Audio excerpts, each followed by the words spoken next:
Hello guys, क्या हालचाल? सब बढ़िया हो ना? और आज भी मैं एक और नया मानवा लेके आ चुका हूँ। ये मानवा बिल्कुल नया नया ही आया है, तो इसे देखने के बाद जरूर बताना कैसा है, ताकि हम इसे आगे कंटिन्यू कर सकें। और बिना किसी देरी के चलते हैं सीधा स्टोरी की तरफ। तो स्टोरी की शुरुआत होती है ट्राइब्स स्क्वायर से। यहाँ हम देखते हैं कि कुछ बंदे मिलकर एक लड़की को परेशान कर रहे होते हैं, और एक बंदा कहता है सीरियसली देखो, ये अभी भी कांप रही है, चलो टच करके देखता हूँ। ये लड़की एक फॉक्स गर्ल थी, और जैसे ही वो लोग उसे छूने लगते हैं वो जोर से चिल्ला पड़ती है, मुझे टच मत करो। और यही आवाज सुनकर दूसरी तरफ हमारा मेन कैरेक्टर अचानक से अपनी आंखें खोलता है। वो उठकर बैठ जाता है, और मेन कैरेक्टर चिल्ला के कहता है, कौन शाउट कर रहा है? अगले ही पल वो अपना सर पकड़ लेता है, और मेन कैरेक्टर बोल रहा होता है, रुको, मेरा सर कितना डिजी हो रहा है, ये कौन सी जगह है? तभी उसे बाहर से उन्हीं लोगों की आवाज फिर से आती है जो उस लड़की को परेशान कर रहे थे। एक बंदा कहता है, शिट, ये बिच तो अभी मरने की एक्टिंग कर रही थी। और दूसरा बंदा बोला, इसने एक्चुअली मुझे बाइट कर लिया, मार डालो इसे। ये सब सुनकर हमारा एमसी और भी कंफ्यूज्ड हो जाता है, आखिर हो क्या रहा है, बाहर चल क्या रहा है? और यही सोचते हुए वो अपने घर से बाहर आ जाता है। जैसे ही वो बाहर आता है वो सामने देखता है कि वो सभी बंदे भी फॉक्स ट्राइब के ही थे। उनमें से एक बंदा उस लड़की के बाल पकड़कर खींच रहा था, और वो बंदा चिल्ला रहा था, सिर्फ एक मामूली स्लेव है, इतनी सारी चालें, कोई हैरानी नहीं कि ली युआनी इससे नफरत करता है। तभी दो बंदे आपस में बात करने लगते हैं। एक कहता है, ली युआनी भी कोई दूध का धुला नहीं है, भला किस फैमिली का स्लेव इतने बुरे हाल में रहता है? उसे तो सुअरों और कुत्तों से भी बदतर अब्यूज किया गया है। इतना सब होने पर तो कोई बेस्ट औरत भी पागल हो जाएगी। इस पर दूसरा बंदा सहमत होता है, सही कहा ना, मैं तो अपनी फीमेल स्लेव्स के साथ ऐसा बर्ताव नहीं करता। इधर ये सब देख और सुनकर हमारा एमसी पूरी तरह शॉक में था, और एमसी मन में सोचता है, क्या ये हो सकता है कि मैं ट्रांसमाइग्रेट हो गया हूं एक नॉवल के अंदर? वो उस लड़की को देखता है, और एमसी सोचता है, तो जिसे क्लियरिंग में बुली किया जा रहा है वो उस डेड स्कमबैग की फीमेल स्लेव है, फीमेल लीड्स में से एक, कूफू। यानी गाइस, हमारा एमसी जिस बॉडी में आया है कूफू उसी की स्लेव है। और हमारा एमसी आगे सोचता है, नॉवल का नाम था the villainous heroines are obsessed with me. मैंने क्लास स्किप की और बीमार होने का नाटक किया था ताकि इसे 3 दिन 2 रात तक पढ़ सकूं, और अब मैं आखिरकार उस बुक जैसा ही प्लॉट ड्रीम कर रहा हूं। वो कूफू को देखकर मन ही मन कहता है, कूफू तो मेरे इमेजिनेशन से भी ज्यादा प्योर है, ही। वो अभी ये सोच ही रहा था कि तभी उनमें से एक बंदा एमसी को यानी ली युआनी को बाहर खड़ा देख लेता है। वो उसके पास जाता है, और वो बंदा पूछता है, ली युआनी, तुम जाग गए?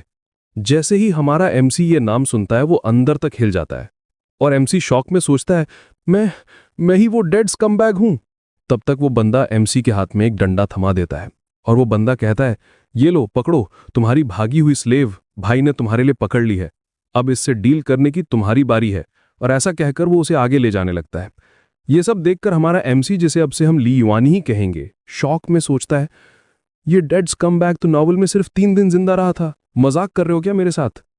वो ये सब कुछ सोच ही रहा था कि तभी उसे ऊपर से कुछ आता हुआ दिखता है। जब वो देखता है तो वहां एक तेज लाइट के साथ एक गोलू मोलू सा सिस्टम अपीयर होता है, और सिस्टम आते ही कहता है, हेलो होस्ट, मेरा हम्बल सरनेम दो है और नाम दो डिंग है।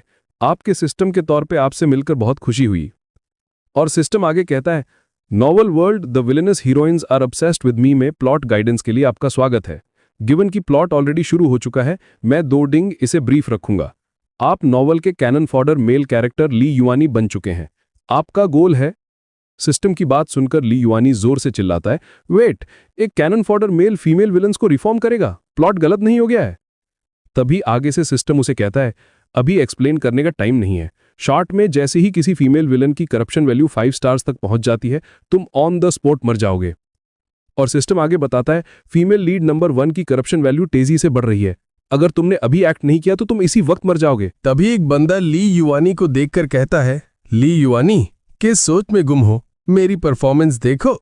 और ऐसा बोलकर वो कूफू के ऊपर एक अंडा फेंककर मारता है, जो सीधा उसके सर पर लगता है। ये देखकर ली युआनी को गुस्सा आ जाता है, और ली युआनी चिल्लाकर कहता है, ये क्या कर रहे हो तुम?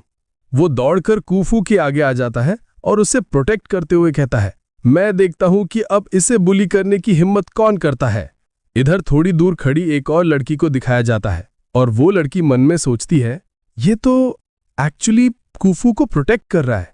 लेकिन तभी सिस्टम चिल्ला उठता है, ओ नो, करप्शन वैल्यू तेजी से बढ़ रही है, फास्टर एंड फास्टर। ये सुनते ही ली युआनी शॉक में आ जाता है, और ली युआनी सोचता है, मैं तो इसे प्रोटेक्ट कर रहा हूं, तो फिर भी इसकी करप्शन वैल्यू क्यों बढ़ रही है। अगले ही पल उसे रियलाइज होता है, डैम, मैं कितना स्टूपिड हूं। मैं जिस इंसान में ट्रांसमाइग्रेट हुआ हूं वो कुफू का सबसे बड़ा दुश्मन है। एक स्कमबैग जिसने उसे सालों तक अब्यूज किया, वो अचानक से उस पे दया दिखाए। कोई भी यही सोचेगा कि वो इससे भी बुरा कुछ प्लॉट कर रहा है। ये सोचते ही वो कहता है, समझ गया, स्ट्रैटेजी चेंज। और फिर वो एकदम विलेन वाले भारी टोन में सभी से कहता है, मेरी औरत है, मैं खुद डील करूंगा। मुझे तुम बास्टर्ड्स की इंटरफेरेंस की जरूरत क्यों पड़ेगी। सभी लोग दफा हो जाओ यहां से। ली युआनी का ये रूप देखने के बाद सभी बंदे वहां से जाने लगते हैं और एक बंदा कहता है, मुझे पता ही था, ली युआनी अचानक अपना नेचर कैसे बदल सकता है। पता चला कि वो तो बस जेलस हो रहा था। और दूसरा कहता है, चलो चलो, ये फीमेल स्लेव अब सच में बहुत सफर करने वाली है। इधर से ली युआनी अभी भी चिल्ला रहा था, आइंदा इससे दूर रहना, चाहे ये जिए या मरे, ये मेरी है। जिस किसी ने भी इससे दोबारा टच करने की कोशिश की, मैं उसके टुकड़े कर दूंगा। इधर कुफू अभी भी ली युआनी को गुस्से में घूर रही थी। ये देखकर ली युआनी भी चौंक जाता है और ली युआनी कहता है, हे यू। इस पर कुफू उसे कंफ्यूजन में देखती है कि तभी ली युआनी एकदम कोल्ड टोन में कहता है, जल्दी करो और घर के अंदर घुसो। और जैसे ही वो ये कहता है, सिस्टम बता देता है, करप्शन वैल्यू बढ़ना रुक गई है। Well done host.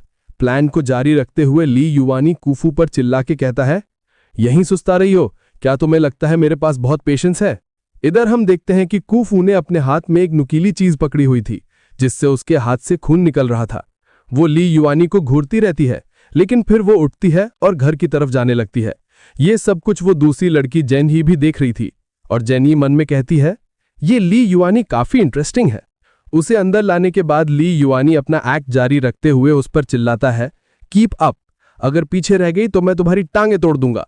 लेकिन तभी कुफू को खड़े रहने में तकलीफ होती है और वो धड़ाम से नीचे गिर पड़ती है। उसे गिरता हुआ देखकर ली युआनी एक पल के लिए साई करता है और ली युआनी मन में सोचता है, ये काफी पिटिएबल है। लेकिन अगले ही पल वो जोर से हंसता है, हा हा हा हा, चलो ये यंग मास्टर तुम्हें प्रॉपरली बचा लेता है। और फिर दिन ढल जाता है और शाम हो जाती है। इधर ली युआनी सिस्टम से कहता है, वैसे कोई बिगिनर्स गिफ्ट पैकेज या ऐसा कुछ नहीं है। इस पर सिस्टम कहता है, होस्ट के पास 10 बिगिनर पॉइंट्स हैं जिसे पॉइंट शॉप में गिफ्ट्स परचेज करने के लिए यूज किया जा सकता है। आप क्या परचेज करना चाहेंगे। ये सुनकर ली युआनी कहता है, सिर्फ 10 पॉइंट्स देने की हिम्मत कैसे हुई। मुझे बाद में पूछना पड़ेगा कि यहाँ 6 युआन का फर्स्ट टाइम रिचार्ज गिफ्ट मिलता है या नहीं। फिर वो सिस्टम शॉप में कुछ चीजें देखने लगता है और बोलता है, हाई लेवल स्टफ तो मैं वैसे भी अफोर्ड नहीं कर सकता, तो मैं बस वो एक ड्रेस सिलेक्ट करता है, मैं बस ये 2 पॉइंट वाला विमेंस आउटफिट खरीद लेता हूँ। समझ लो कि मैं प्रीवियस ओनर की तरफ से कुफू से माफी मांग रहा हूँ। और फिर वो कुफू को देखकर बोल रहा होता है, ये अभी तक होश में क्यों नहीं आई, उसे सोए हुए 3 दिन हो गए हैं। तभी कुफू को धीरे धीरे होश आने लगता है। ये देखकर सिस्टम बोलता है, she is awake, she is awake. उसे होश में आता हुआ देखकर ली युआनी मन में कहता है, फ्यू, फाइनली ये उठ गई। वो कुफू को सूप देते हुए कहता है, मैंने अभी इसे कुक करना फिनिश किया है, जल्दी से पी लो। लेकिन ये देखने के बाद कुफू एकदम से डर जाती है। वो सोचती है कि ली युआनी ने उसमें जहर मिला कर दिया है। और आगे से सिस्टम भी बता देता है, ओह नो, करप्शन वैल्यू बढ़ रही है, करप्शन वैल्यू बढ़ रही है। उसे शायद लगता है कि तुम उसे जहर देने की कोशिश कर रहे हो। ली युआनी प्लीज अपना कैरेक्टर ब्रेक मत करो।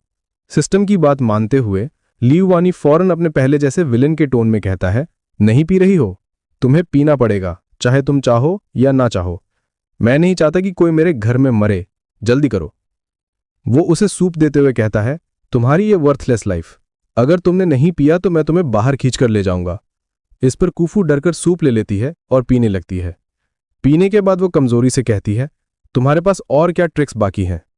इसके जवाब में ली युआनी चिल्ला के कहता है, छी, कितनी बड़लक है। इधर कुफू अपने मन में सोच रही होती है, इस बार ली युआनी मेरी वजह से बेहोश हो गया था। जब वो जागा है तो मैं जरूर जिंदा नहीं बचूंगी। अगर मैं चैन से मर सकती तो भी ठीक था, लेकिन कौन जाने मरने से पहले मुझे कितना टॉर्चर सहना पड़ेगा। मैं सिर्फ खुद को ही ब्लेम कर सकती हूँ कि मेरी पावर रिस्ट्रिक्ट कर दी गई है।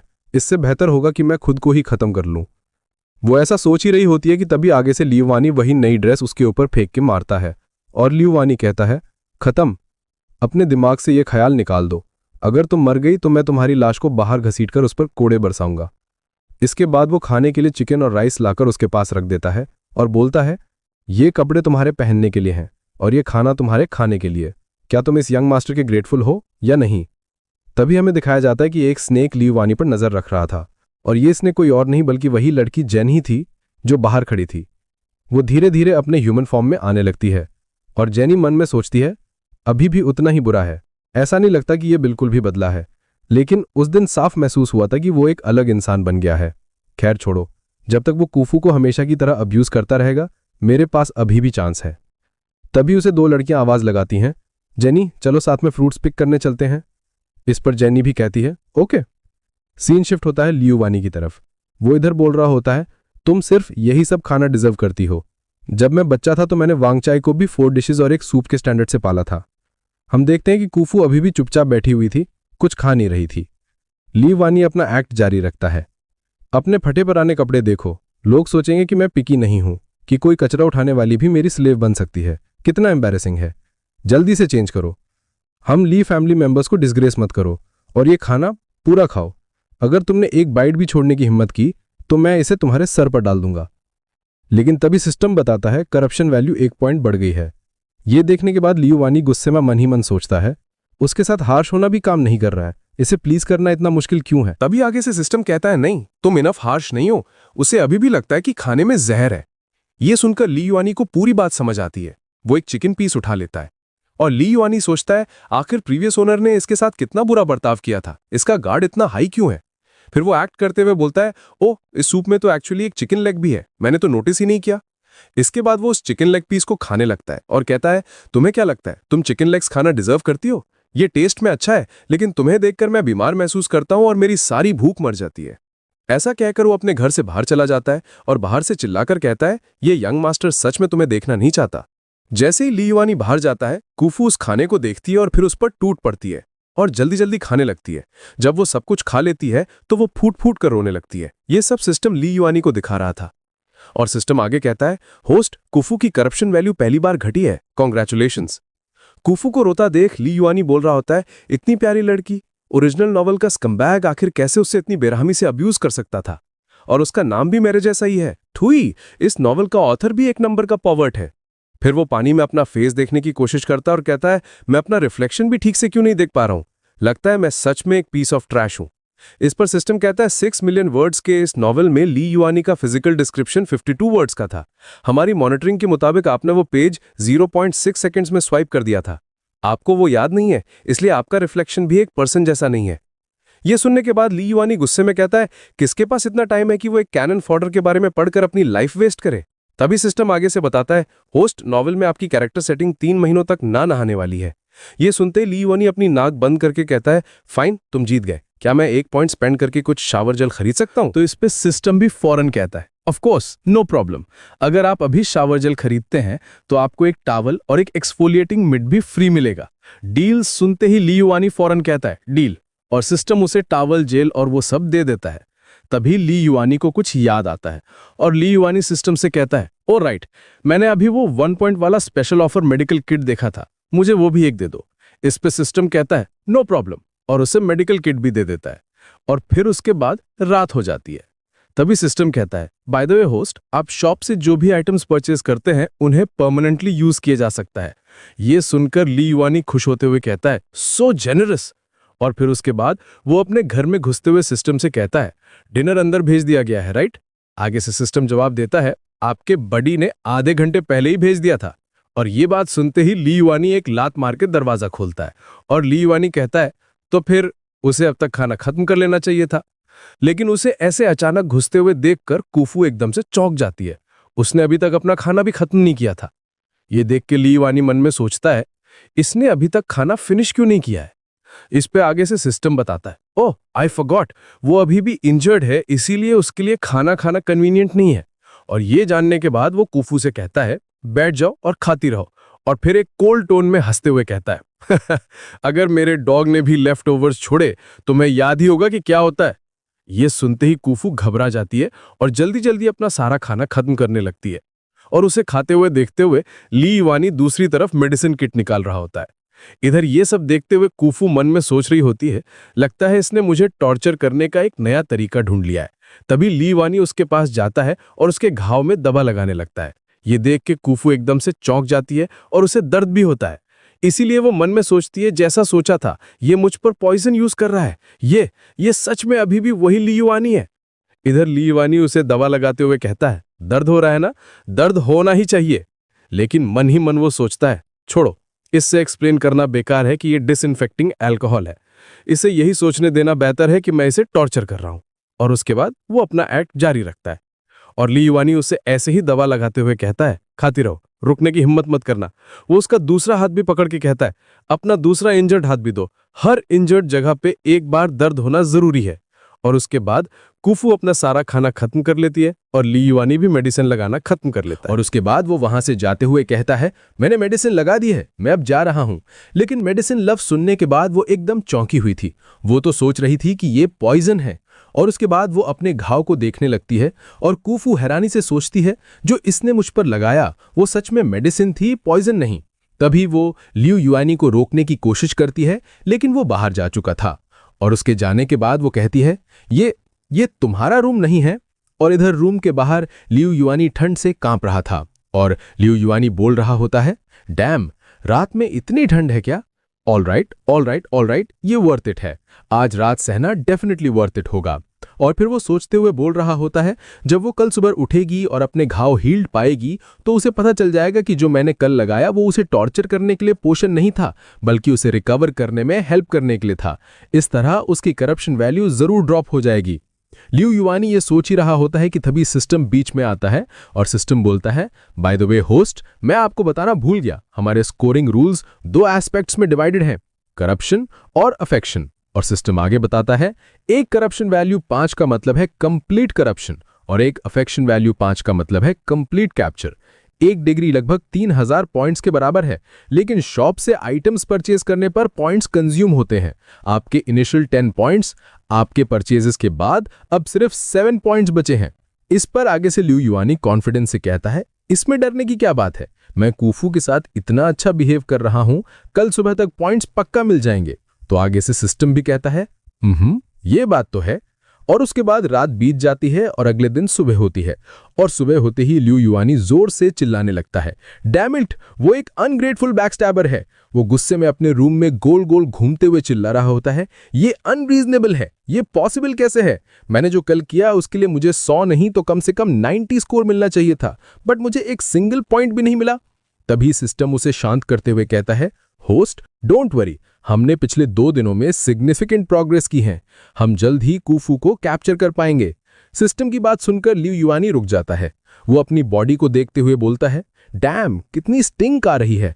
ओरिजिनल ओनर जरूर एक स्लॉब रहा होगा, तभी मुझे पॉइंट्स नहीं मिल रहे। ब्यूटीज को स्टिंकी आदमी पसंद नहीं आते।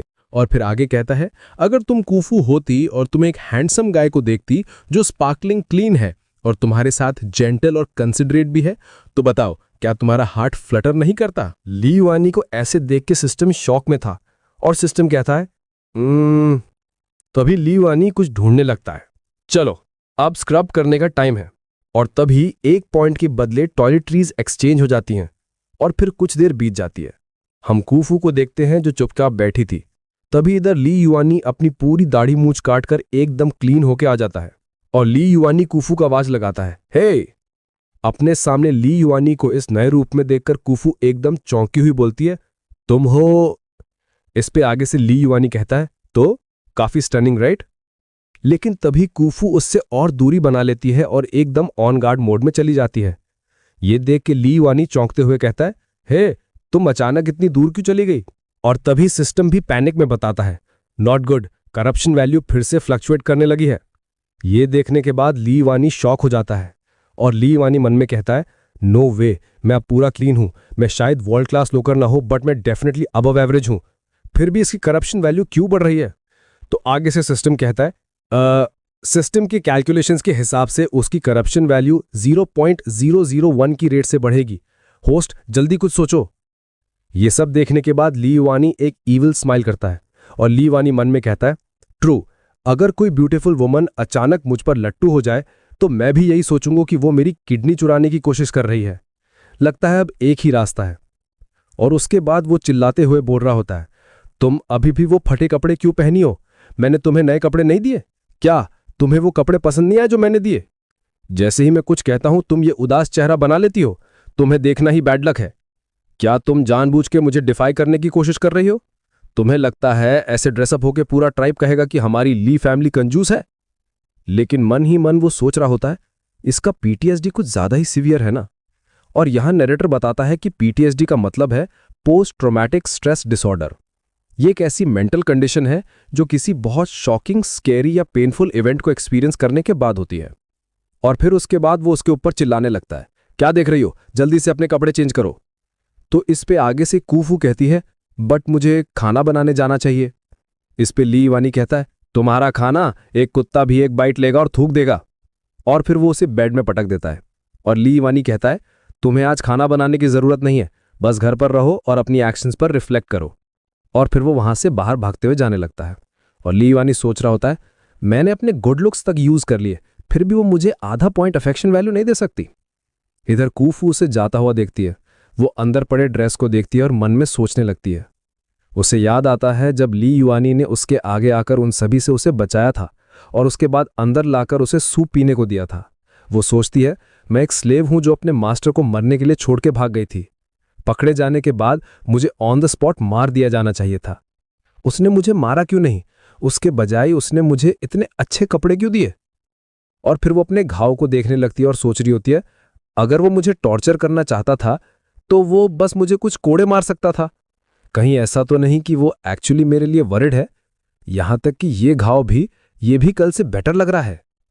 लेकिन तभी कूफू की अंतरात्मा उसे कहती है, यू आर डन, सिर्फ इसलिए कि जो बंदा तुम्हें हर रोज बुली करता है उसने आज तुम्हें मारा नहीं, इसका मतलब यह है कि वो तुम्हारी केयर करता है। ये बात सुनने के बाद वो सोच रही होती है, नहीं नहीं नहीं, इम्पॉसिबल।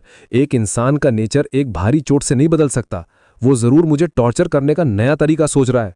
ली फैमिली कभी भी अच्छे लोग नहीं थे, मुझे इसके झांसे में नहीं आना है। इस पे उसकी अंतरात्मा कहती है, दैट्स राइट, हमेशा हाई अलर्ट पर रहो, उस पर कभी भी आसानी से ट्रस्ट मत करना। और फिर कुछ देर बाद ली युआनी रूम में वापस आने लगता है। वो मन में सोच रहा होता है, वुमेन राइट, शायद वो आज रात सुंदर कपड़े पहनेगी, खुश हो जाएगी और अफेक्शन वैल्यू बढ़ जाएगी। लेकिन तभी सिस्टम कहता है, I regret to inform you कि कूफू की करप्शन वैल्यू 0.03 और बढ़ गई है। और सिस्टम की ये बात सीधा ली युआनी के सीने को चीर कर बाहर निकल जाती है। ये सुनने के बाद ली युआनी परेशान होकर बोलता है, ये जॉब इम्पॉसिबल है, भाड़ में जाइए सब, आई क्विट। तभी सिस्टम घबरा के कहता है, ऐसे मत करो, अगर तुमने क्विट किया तो हम दोनों मर जाएंगे। तभी ये सुनने के बाद ली युआनी एक ईवल लुक देता है और ली युआनी ऐड करते हुए कहता है, हे गली, आज तुम्हारा अनलकी डे है जो तुम मुझसे टकरा गई। मुझे अच्छे से सर्व करो एंड मैं तुम्हें एक क्विक और पेनलेस डेथ दूंगा। वो सिस्टम से पूछता है, कैसा था, क्या मेरी परफॉर्मेंस अभी विशेष इनफ थी? इस पे सिस्टम भी कहता है, more than enough, more than enough. तभी ली युआनी बोल रहा होता है, कैरेक्टर ब्रेक ना करने के लिए मैं पर्दे के पीछे कितनी मेहनत कर रहा हूं ये कोई जानता है। 2 दिन लेट्स डू दिस जिंदा रहने के लिए। इस पे आगे से सिस्टम भी कहता है, लेट्स डू दिस जिंदा रहने के लिए। और उसके बाद वो घर आ जाता है। उसके हाथ में कुछ लकड़ियां भी होती हैं। तभी वो कूफू को ना देखता हुआ पाकर चिल्लाता है, आई एम बैक, कहां है सब, कहां मर गए हो तुम? और कूफू कहती है, मैं यहां हूं। और फिर वो अंदर आता है, उसके पास वो लकड़ी रखता है और ली युआनी कहता है, जाओ नहा लो और वो कपड़े पहनो जो मैंने तुम्हारे लिए खरीदे हैं। तुम दिन भर इतनी गंदी रहती हो, तुम मुझे एम्बैरेस कर रही हो। क्या बात है, तुम्हें वो कपड़े पसंद नहीं आए जो मैंने पिक किए? तो इस पे आगे से कूफू कहती है, नहीं ऐसी बात नहीं है, मैं। इस पे आगे से ली युआनी कहता है, क्या मैंने तुम्हें आग जलाने के लिए लकड़ी इकट्ठा करने को कहा था? अगर तुम्हारे घाव फिर से खुल गए तो मुझे फिर से उन पर पैसे खर्च करने पड़ेंगे। कूफू कहती है, तो फिर मैं। तभी आगे से वो लकड़ी को जलाने लगता है और ली युआनी बोलता है, बस जाओ और खुद को क्लीन अप कर लो, तुम्हें मेरे लिए खुद को अच्छे से साफ करना होगा। तभी कूफू भी डर कर कहती है, मैं जाती हूं, मैं भी जाती हूं। और जाते जाते वो मन में सोचती है, ये रियली वही ली युआनी है और मैंने सोचा था कि मेरे पास एक होप थी कि उसका हार्ट चेंज हो गया है। ही विल नेवर चेंज, कभी नहीं। और फिर उसके बाद वो नहाने के लिए पानी डाल देता है और ली युआनी कहता है, जाओ वॉश कर लो। वो आगे कहता है, अच्छा, दूसरे लोगों की फीमेल स्लेव्स की बॉडीज हॉटर और फेसेस प्रिटियर होते हैं, मैं बाहर स्ट्रोल करके ही आंखें सेक सकता हूं, तुम्हें देखने में कौन इंटरेस्टेड होगा? ली युआनी को इतनी डिटेल्ड एक्टिंग देखकर सिस्टम कहता है, होस्ट, आपकी ये क्रीपीनेस एक्टिंग जैसी नहीं लग रही है। पानी डालने के बाद ली युआनी वहां से जाने लगता है और ली युआनी कूफू को ऑर्डर देता है, जल्दी करो और नहा लो। और फिर वो सिस्टम से बोल रहा होता है अपनी एक्टिंग के बारे में। तो कैसा था? इस पर सिस्टम भी फौरन कहता है बहुत बढ़िया, बहुत बढ़िया। और फिर हम इधर कुफू को देखते हैं, वो नहाने के लिए अपने कपड़े उतार लेती है और कुफू मन में सोचती है ये मुझे नहाने के लिए कह रहा है। और फिर उसके बाद वो बाथटब में आ जाती है, वो पानी में बैठ जाती है और कुफू घबराहट से सोच रही होती है क्या इसका मतलब ये है कि आज रात मुझे। इधर उस रूम के बाहर लीवानी बैठा हुआ परेशान हो रहा होता है और लीवानी सोचता है सिर्फ एक कुफू को हैंडल करना इतना मुश्किल है, बाकी की 6 भी कोई पुशओवर्स नहीं है और अर्ली स्टेजेस में मैं उन्हें एक दूसरे के एग्जिस्टेंस या मेरे साथ उनके रिलेशनशिप के बारे में नहीं बता सकता, वरना उनकी करप्शन बढ़ने का जरूर रिस्क है। ये तो लाइफ और डेथ का सवाल है। इस पे आगे से सिस्टम कहता है साय, वर्ल्ड पीस बनाए रखने के लिए मेरे पास आगे आने के अलावा कोई चारा नहीं है। लीवानी गुस्से में कहता है जो बुक ट्रांसमिग्रेशन मैंने इमेजिन किया था वो चीट्स यूज करके कूल एक्ट करने और टेबल्स टर्न करने के बारे में था, ना कि एक सिंप बनने के लिए। आगे से सिस्टम उसे समझाता है होस्ट, इससे दूसरे एंगल से सोचो, जब आप 7 फीमेल विलन्स को कैप्चर कर लोगे तो आपके पास वर्ल्ड के 7 स्ट्रॉन्गेस्ट वॉरियर्स होंगे। ये एक चीट है जो शो ऑफ करने के लिए काफी कूल है, राइट? ये सुनकर लीवानी सिस्टम को थम्स अप देते हुए कहता है राइट, सिंप बनना तो बस जर्नी का एक हिस्सा है, मेरा गोल इससे कहीं ज्यादा बड़ा है। इधर कुफू को नहाते नहाते रात हो जाती है और कुफू आखिरकार कहती है मैंने नहा लिया है और फिर वो नया ड्रेस पहनकर बाहर आ जाती है। वो थोड़ा हेजिटेंट फील करती है और कुफू मन में सोचती है क्या ये स्ट्रेंज लग रहा है। वो लीवानी को देख रही थी। इधर लीवानी उसे देखने के बाद बिना कोई खास रिएक्शन दिए कहता है ठीक है, पासेबल है। और उसके बाद वो मन ही मन कह रहा होता है मैं तुम्हें और ज्यादा पैम्पर करने वाला हूं और पॉइंट्स फार्म करूंगा और तुम्हारे लिए ढेर सारे कपड़े खरीदूंगा, फिर हम उन सबको ट्राई करेंगे, nurse outfit, police women uniform, yoga clothes.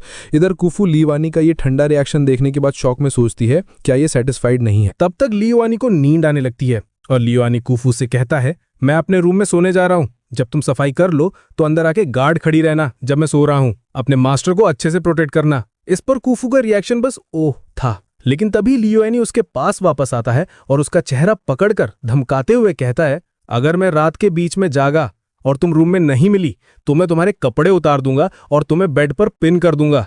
ये सुनते ही कुफू घबरा जाती है और कुफू कहती है मैं समझ गई। लीवानी उसे छोड़ता है और अपने रूम में जाते हुए कहता है ये हुई ना बात। तभी सिस्टम खुशी से बताता है करप्शन रुक गई है। ग्रेट, तुम्हारी एक्सप्लोसिव एक्टिंग सच में काम कर गई, हमारा अप्रोच सही था। रूम में जाने से पहले लीवानी कुफू से कहता है बकेट्स और बाकी चीजें वहीं छोड़ दो, उन्हें मत छूना। अगर तुमने इधर उधर हरकत की और अपनी इंजरीज को और खराब कर लिया तो मुझे फिर से तुम्हारे लिए डॉक्टर पर पैसे खर्च करने पड़ेंगे, सुना तुमने? इस पर वो भी हाँ में जवाब देती है और कुफू मन में सोचती है तो वो इसलिए डरता है कि मैं हर्ट हो जाऊंगी या मर जाऊंगी, क्योंकि वो पैसे वेस्ट करने से डरता है। लेकिन ये भी ठीक है। और फिर कुफू वहीं पर अपने घुटनों के बल बैठ जाती है और रोते हुए बोल रही होती है ओह, हालांकि मेरी भागने की कोशिश फेल हो गई, कम से कम मैं अभी भी जिंदा हूं। लाइफ अजीब तरह से उतनी मुश्किल नहीं है जितनी पहले थी।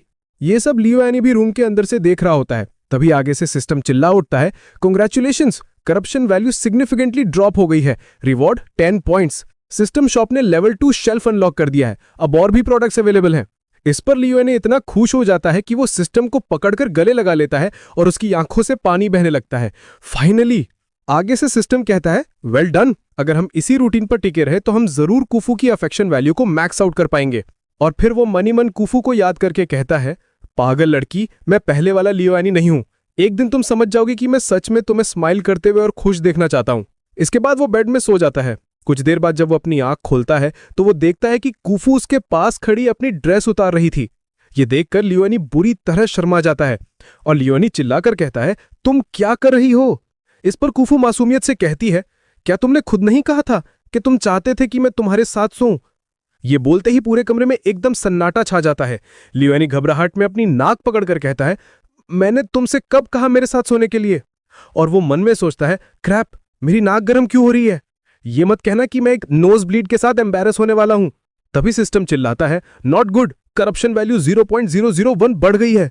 ये देखते ही लीवानी डैमेज कंट्रोल करने के लिए कुफू के ऊपर चिल्लाकर कहता है क्या मैं तुमसे ज्यादा इजी हो गया हूं? आईने में इस हड्डियों वाली पसली जैसी फिगर को देखो, सिर्फ कुत्तों को हड्डियों चबाना पसंद है, समझी?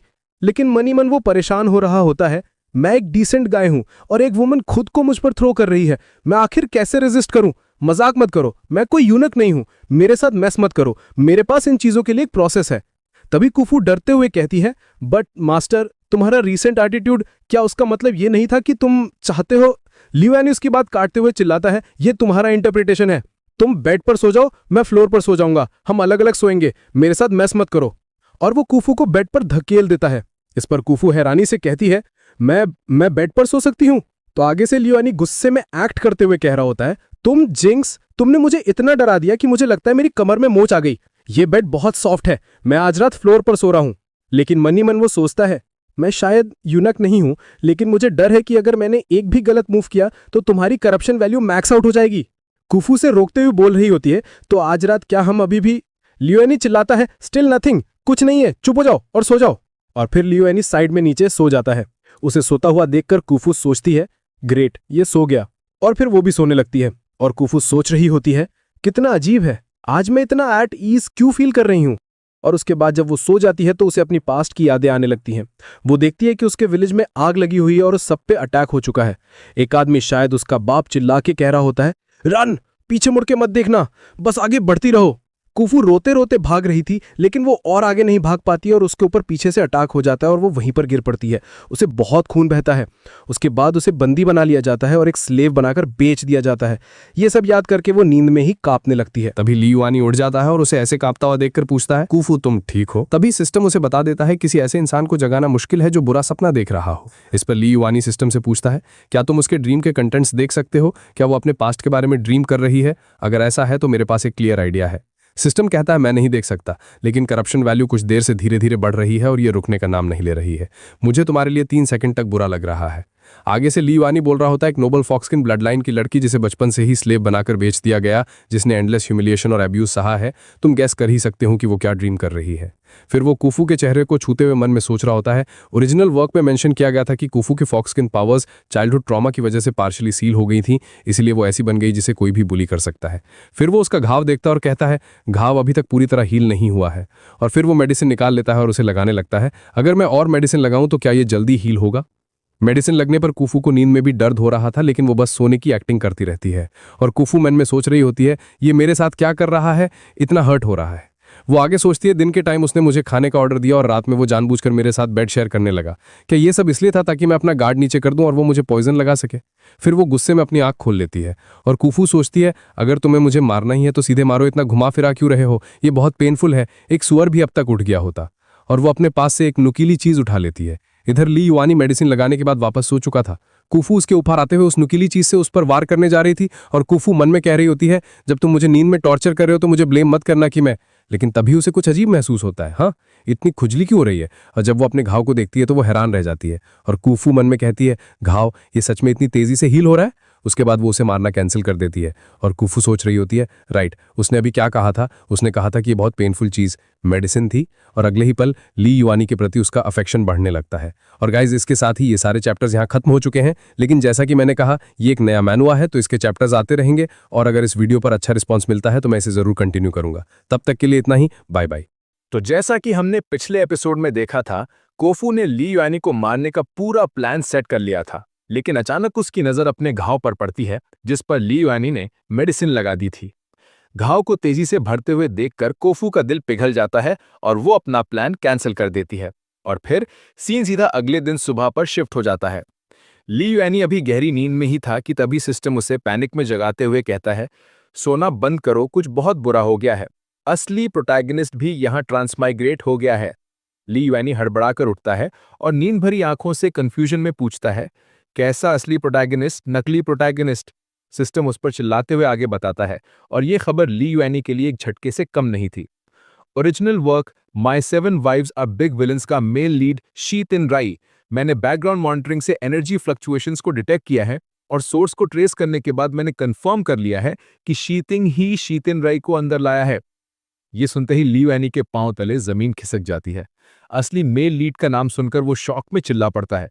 ओरिजिनल वर्क का मेल लीड जो हैंडसम था, बेड में ग्रेट था और एक नंबर का स्वीट टॉकर था, मैं क्या करूंगा अगर वो यहां है? सिस्टम उसकी घबराहट को और बढ़ाते हुए कहता है, मुझे उम्मीद नहीं थी कि वो इतनी तेजी से मूव करेंगे। मेल लीड की एबिलिटीज के साथ वो तुम्हारी प्रोग्रेस को जल्द ही पार कर देगा। ये सुनते ही ली युआनी का दिमाग ब्लैंक हो जाता है। वो परेशानी में बोलता है, अकेली कोफू को हैंडल करना ही काफी मुश्किल है और वो असली प्रोटैगनिस्ट है, जबकि मैं वो पर्वर्ट जिसने कोफू को अब्यूज किया। ये तो लाइफ और डेथ का सवाल है। सिस्टम उसकी बात काटते हुए एकदम सीरियस टोन में कहता है, अभी सबसे अर्जेंट चीज ये है कि हम कोफू को जीतने की प्रोग्रेस को स्पीड अप करें। लेकिन ली युआनी को यह आसान नहीं लगता। तुमने भी देखा, तुम कोफू के साथ जल्दबाजी नहीं कर सकते, वरना मामला बैकफायर कर जाएगा। ये सुनकर सिस्टम भी घबरा जाता है और डरते हुए अपनी सबसे बड़ी वार्निंग देता है। लेकिन अगर मेल लीड ने सातों फीमेल लीड्स को जीतने का टास्क पहले पूरा कर लिया तो मेन सिस्टम हमें सीधा ऑब्लिटरेट कर देगा।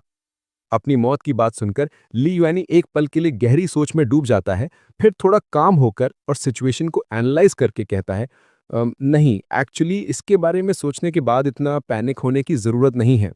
कल रात के बाद मैंने 30 पॉइंट्स हासिल किए हैं, इसका मतलब मेरी स्ट्रैटेजी काम कर रही है। वो आगे एक्सप्लेन करता है, नज़दीकी मुझे एक एडवांटेज देती है, मुझे नहीं लगता कि इतना घबराने की ज़रूरत है। वैसे भी क्योंकि मैं वो फॉर्डर जैसे मरना चाहिए था नहीं मरा, स्टोरी की प्रोग्रेशन पहले ही बदल चुकी है। अगर वो कोफू के करीब आकर उसे बदलना चाहता है तो उसे पहले मुझसे गुजरना होगा। ली युआनी का कॉन्फिडेंस देखकर सिस्टम भी थोड़ा शांत होता है। ये हुई ना बात, मैं इतनी जल्दी में था कि तुम्हें बताना ही भूल गया कि तुमने पॉइंट्स हासिल किए हैं। ली युआनी एक डिटर्मिन्ड लुक के साथ कहता है, मैं अपनी तरफ से देख सकता हूं, चलो बस इसे स्टेप बाय स्टेप लेते हैं। ज्यादा से ज्यादा मुझे अपनी लिस्ट में असली प्रोटैगनिस्ट से सावधान रहे ऐड करना होगा। सिस्टम भी उसकी बात से अग्री करते हुए कहता है, ओके फाइन। लेकिन उन्हें नहीं पता था कि उनकी ये बातें पास में सोई कोफू में सुन ली है। वो जाग चुकी थी और उनकी आवाज सुनकर अपने मन में सोचती है, वो बड़बड़ा रहा है, क्या वो किसी से बात कर रहा है? इससे पहले कि कूफू कुछ समझ पाती, ली युआनी उसके पास आता है और एकदम प्यार से उसके सर पर हाथ रखकर कहता है, मेरी अच्छी छोटी फोक्स, आराम से सो जाओ और एक अच्छी लड़की की तरह घर पर मेरा इंतजार करना। और ये कहकर वो घर से बाहर निकल जाता है, जबकि पीछे कूफू उसके इस अजीब बिहेवियर से एकदम कंफ्यूज थी और सोचती है, छोटी फॉक्स अच्छी। सीन एक बार फिर शिफ्ट होता है और हम द वाइल्ड यानी जंगल का नजारा देखते हैं। वहां सुनसान में कोई अजीब सा गाना गा रहा था। इस तूफानी बैटलफील्ड पर तूफानी यूथ अपना डेब्यू कर रहा है और ये सिंगर कोई और नहीं बल्कि हमारा ली युआन ही था। वो लकड़ियां उठाते हुए अपने मन ही मन कूफू को इम्प्रेस करने का कोई नया प्लान सोच रहा होता है और ली युआनी मन में सोचता है, अगली बार मैं कूफू को यहाँ बाहर लाऊंगा, एक बीस्ट अटैक स्टेज करूंगा, फिर मैं एक हीरो की तरह डैमजल को बचाते हुए सूप इन करूंगा और उसके लिए थोड़ा सा स्क्रैच भी खा लूंगा। जब वो देखेगी कि मैं उसे बचाने के लिए अपनी जान रिस्क में डालने को तैयार हूं, तो क्या वो अपने ख्यालों में इतना खोया था कि तभी उसे झाड़ियों से मुझ आवाज आती है। वो फौरन अलर्ट हो जाता है और पीछे घूमकर चिल्ला के कहता है, कौन है वहां? मैंने तुम्हें देख लिया है, बाहर आओ।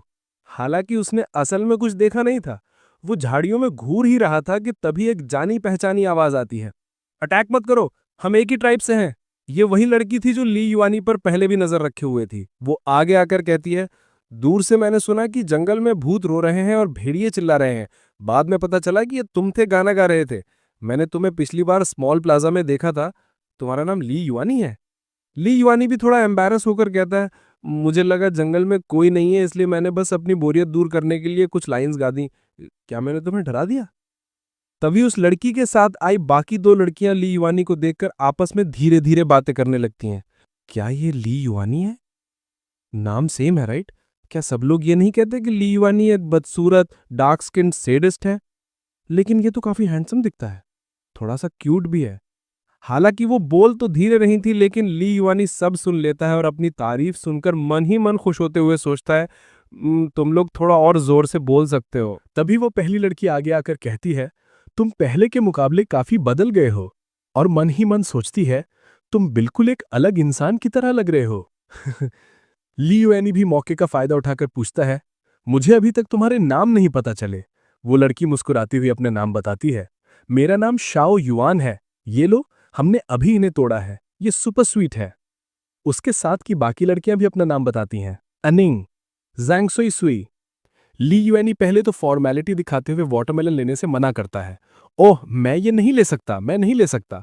लेकिन शाओ युआन कहती है, हमने पहाड़ों में आते वक्त बहुत सारे तोड़े थे, ये लो टेस्ट करके देखो। तुम अपनी फीमेल स्लेव के ट्राई करने के लिए भी कुछ वापस ले जा सकते हो। फीमेल स्लेव का नाम सुनते ही ली युआनी के दिमाग की बत्ती जलती है। वो फौरन अपने मन में उस स्लेव को बुरा भला कहता है ताकि वो अपने कैरेक्टर में बना रहे। और ली युआनी मन में सोचता है, वो सिर्फ एक स्लेव है, उसके ट्राई करने के लिए क्या इसमें क्या है, वो वर्दी नहीं है। और इसी के साथ उसने अपना ड्रामा क्वीन मोड एक्टिव कर लिया था। वो मन ही मन अपनी एक्टिंग को सराहते हुए कहता है, अगर तुम्हें एक्ट करना है तो तुम्हें पूरी तरह से करना होगा और कोई भी फ्लॉ नहीं दिखाना होगा, उसे ही बेस्ट एक्टर कहते हैं। सिस्टम भी उसकी एक्टिंग देखकर कमेंट करता है, होस्ट तुम बहुत कॉशियस हो रहे हो। तभी शाओ युआन वहां दो लड़की से कहती है, चलो चलते हैं। वो तीनों वहां से जाने लगते हैं, लेकिन जाते जाते शाओ युआन पलट कर कहती है, गुड बाय ली युएनी। ली युएनी भी उन्हें गुड बाय कहता है। लड़कियों के जाने के बाद ली युएनी उन्हें जाते हुए देखता है और एकदम से कुछ सोच में पड़ जाता है। क्या मेरी मेमोरी फेल हो रही है? क्या ओरिजिनल वर्क में शाओ युआन नाम की कोई ब्यूटी थी? इस पर सिस्टम भी क्लूलेस बनकर कहता है, तुम मुझसे पूछ रहे हो? कम से कम जिन 7 फीमेल लीड्स को तुम्हें कैप्चर करना है, उनमें से किसी का भी नाम शाओ युआन नहीं है। तुम अब फेयर स्किन्ड और क्लीन हो। तुम में शायद इतना कैरिज्मा आ गया है कि तुम दूसरे फीमेल कैरेक्टर्स को अट्रैक्ट कर रहे हो। सिस्टम की बात सुनकर ली युएनी खुश हो जाता है और हंसते हुए बोलता है, अब जब तुमने ऐसा कहा है तो मुझे भी ऐसा ही लगता है। और गाइज, इसी के साथ ये चैप्टर यहीं खत्म होता है। तो वीडियो भी खत्म, और तब तक के लिए बाय बाय। तो जैसा कि हमने पिछले एपिसोड में देखा था, ली युआनी लकड़ी कलेक्ट करने गया हुआ था। वहां उसकी मुलाकात शाओ युआन से होती है, जो उसे एक वाटरमेलन भी देती है। और अब नए एपिसोड की स्टार्टिंग में हम देखते हैं कि ली युआनी घर वापस आ चुका है और सीधा किचन में आग जलाने की कोशिश कर रहा है।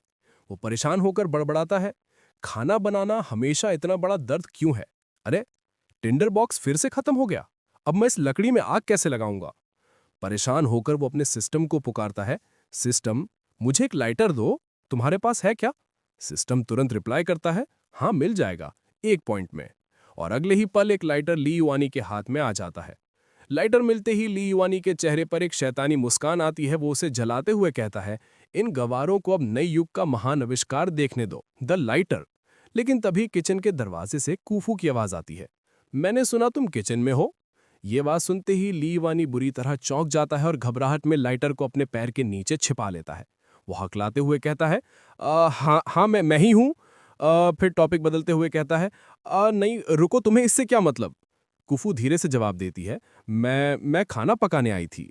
ली युआनी अभी भी नॉर्मल एक्ट करने की कोशिश करता है, तुम अपना खाना बनाओ, मैं तो बस आग जलाने की प्रैक्टिस कर रहा हूँ, इससे तुम्हारा कोई लेना देना नहीं है।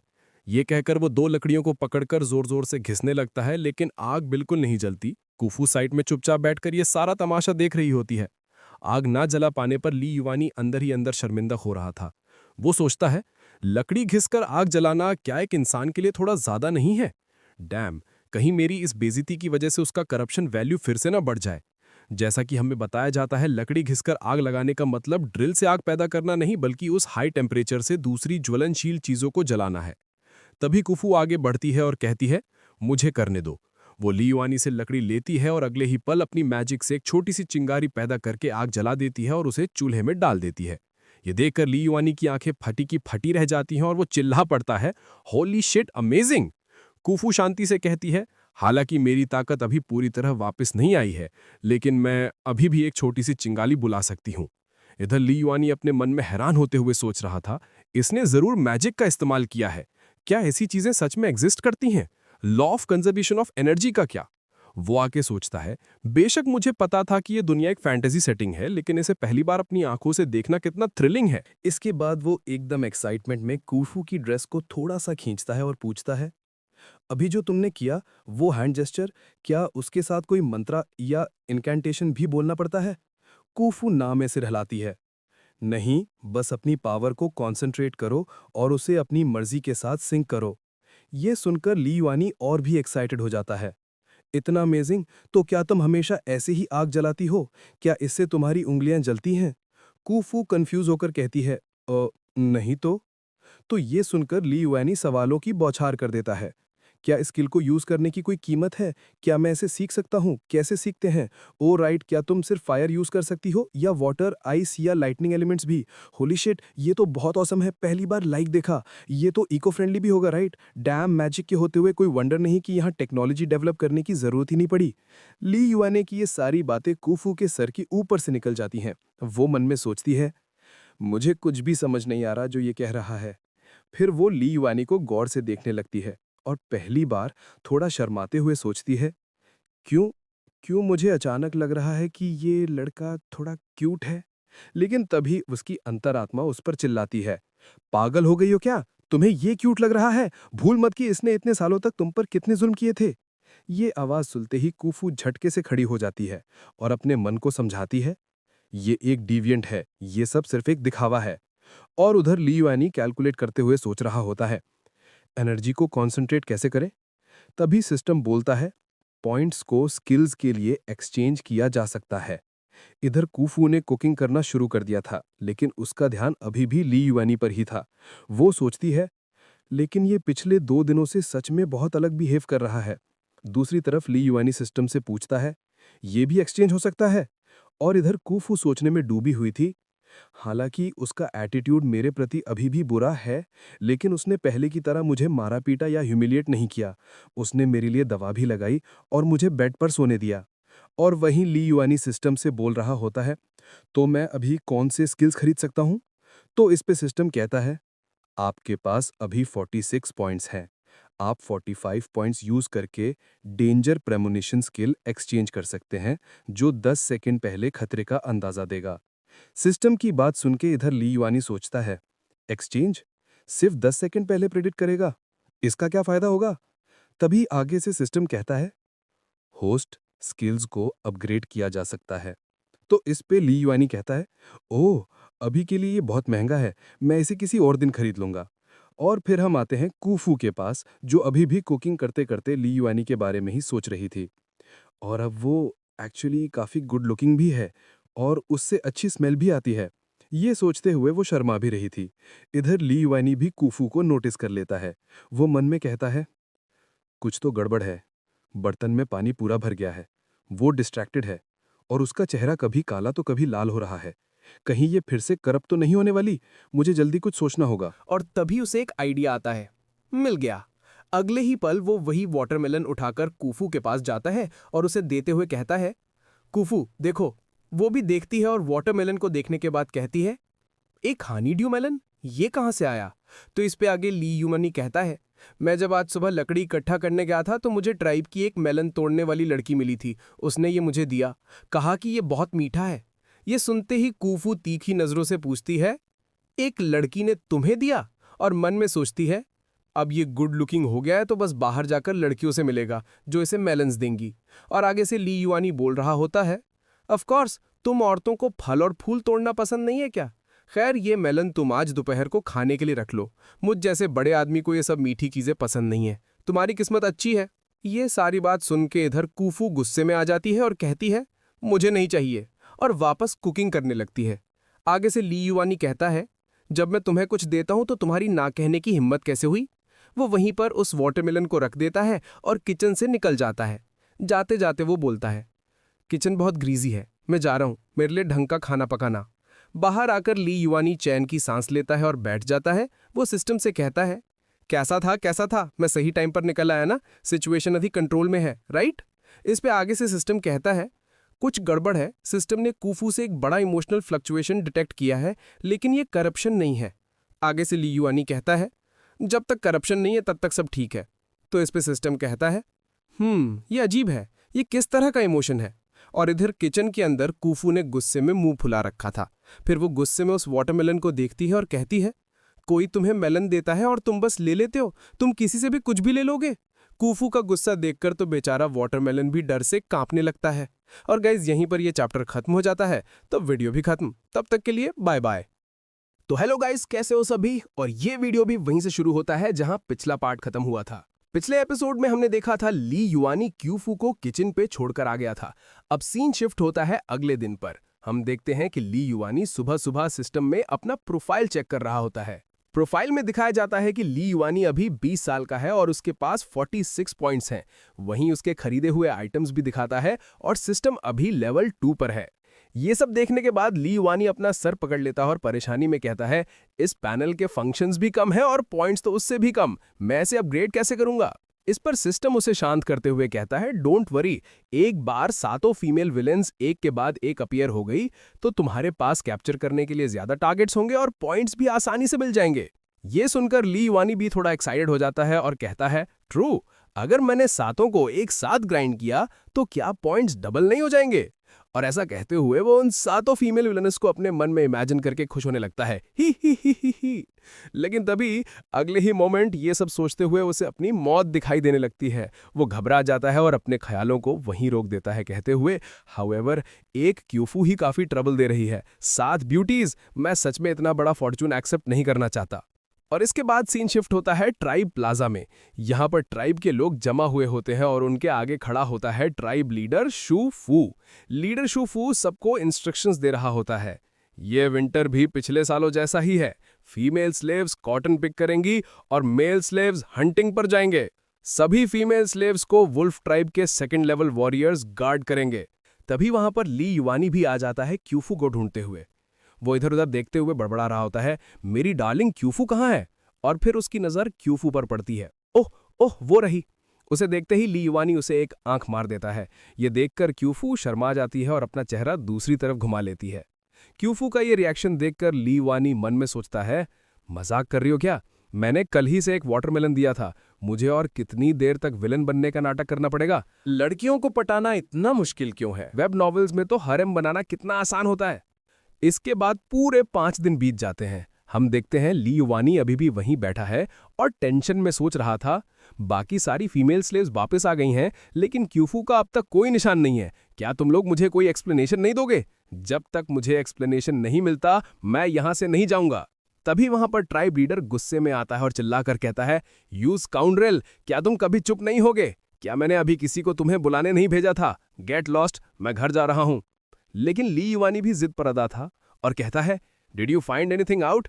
क्या जवाब है? ये सुनकर ट्राइब लीडर अपने गार्ड्स को बुलाने लगता है। तभी वहां पर एक गार्ड दौड़ता हुआ आता है और हांफते हुए पूछता है, एल्डर, आपने मुझे बुलाया? ट्राइब लीडर उससे कहता है, इसकी फीमेल स्लेव जिसका नाम क्यूफू है वो अभी तक वापस नहीं आई है, क्या हो रहा है? इस पर वो गार्ड लापरवाही से बताता है, इससे मेरा क्या लेना देना? उसका नेचर ही अलग था और बाकी फीमेल स्लेव्स उसे पसंद नहीं करती थी, इसलिए वो कोने में कॉटन पिक कर रही थी, फिर वो गायब हो गई। मैंने दूसरी फीमेल स्लेव से सुना कि डार्क ट्राइब का कोई उसे किडनैप करके ले गया। ये बात सुनते ही लियू यानी का दिमाग गर्म हो जाता है। वो उस गार्ड को कॉलर से पकड़कर चिल्लाने लगता है, वो अबडक्ट हो गई और तुमने पहले नहीं बताया? तुम्हारी ड्यूटी नहीं थी फीमेल स्लेव्स को प्रोटेक्ट करने की? इस पर वो गार्ड भी अकड़ के कहता है, मैं वहां उन पर नजर रखने के लिए था कि वो काम चोरी ना करें। अगर वो पीछे छूटकर मरने चली गई तो क्या ये मेरी गलती है? वैसे भी वो सिर्फ एक स्लेव है, अगर मर गई तो दूसरी खरीद लेना, कोई रेयर चीज थोड़ी है। ये सुनना था कि लियू यानी को और गुस्सा आ जाता है। वो उसे एक जोरदार गुस्सा मारता है और चिल्ला के कहता है, बुलशिट, मैं तुझे मार डालूंगा साले गुड फॉर नथिंग, तुम किसी को प्रोटेक्ट नहीं कर सकते। इस पर वो गार्ड भी लियू यानी पर हमला कर देता है और फिर दोनों वहीं पर लड़ पड़ते हैं। ये सब देखकर वहां खड़ी एक लड़की कमेंट करती है, कूफू के जाने से ली फैमिली का इस विंटर में कोई कंट्रीब्यूशन वैल्यू नहीं होगा। कोई वंडर नहीं कि वो इतना गुस्सा है। उसकी बात का जवाब देती हुई दूसरी लड़की कहती है, अब से उसे खुद पर ही डिपेंड रहना होगा, आखिर वो बच्चा दूसरी फीमेल स्लेव अफोर्ड भी नहीं कर सकता। तभी ट्राइब लीडर आगे आता है और लियू यानी को पीछे ढकेलता है और कहता है, कूफू को अबडक्ट किया गया है, मारा नहीं गया। इस पर लियू यानी पूरे डिटर्मिनेशन से कहता है, मैं उसे वापस लाकर ही रहूंगा। लियू यानी को ऐसे रिएक्ट करता देख बाकी के लोग उसका मजाक उड़ाते हुए करते हैं, लियू यानी वो सिर्फ एक फीमेल स्लेव है ना? इतना हॉट ब्लडेड एक्ट कर रहे हो, मुझे लगा तुम कोई किंग बनने की कोशिश कर रहे हो। इसके बाद सीन शिफ्ट होता है लियू यानी के घर पर। वो घर में कुछ ढूंढने में लगा होता है।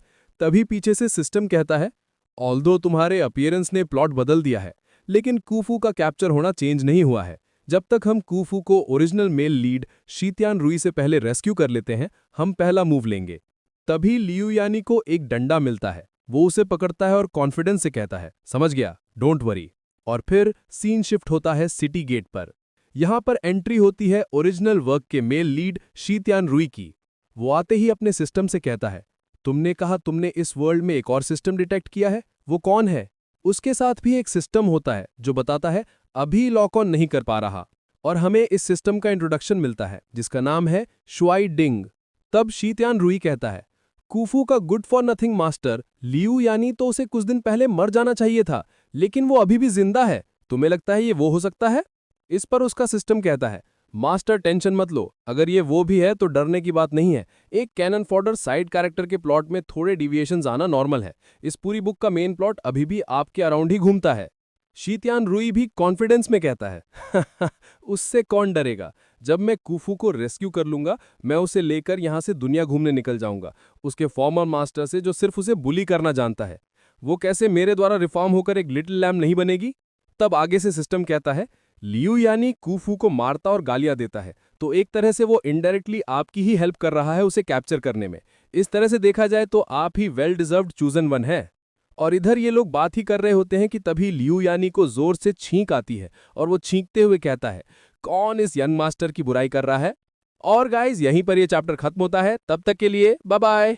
जैसा कि हमने पिछले एपिसोड में देखा था, क्यूफू को किडनैप कर लिया गया था और ली युआनी का मिशन था उसे रेस्क्यू करना। वहीं आगे हमने ओरिजिनल वर्क के मेन लीड शी त्यानरुई को भी देखा था, जिसके पास भी एक सिस्टम था। उन दोनों का ही काम है क्यूफू को पटाकर अपनी तरफ लाना। इसके बाद सीन शिफ्ट होता है किसी केव में, जहां क्यूफू को बांध कर रखा गया था। यहाँ हमें डार्क ट्राइब के बारे में बताया जाता है कि जब कोई रेस बहुत बड़ा पाप करती है और उन्हें सजा मिलती है तो वो लोग डार्क ट्राइब बन जाते हैं। गॉड्स और लाइट उन्हें छोड़ देते हैं। ये लोग हमेशा अंधेरे में भटकते रहते हैं क्योंकि कोई दूसरा ग्रुप उन्हें अपनाता नहीं है। तभी डार्क ट्राइब की एक लड़की को भूख लग जाती है और वो बोलती है, यार मुझे बहुत तेजी से भूख लग रही है।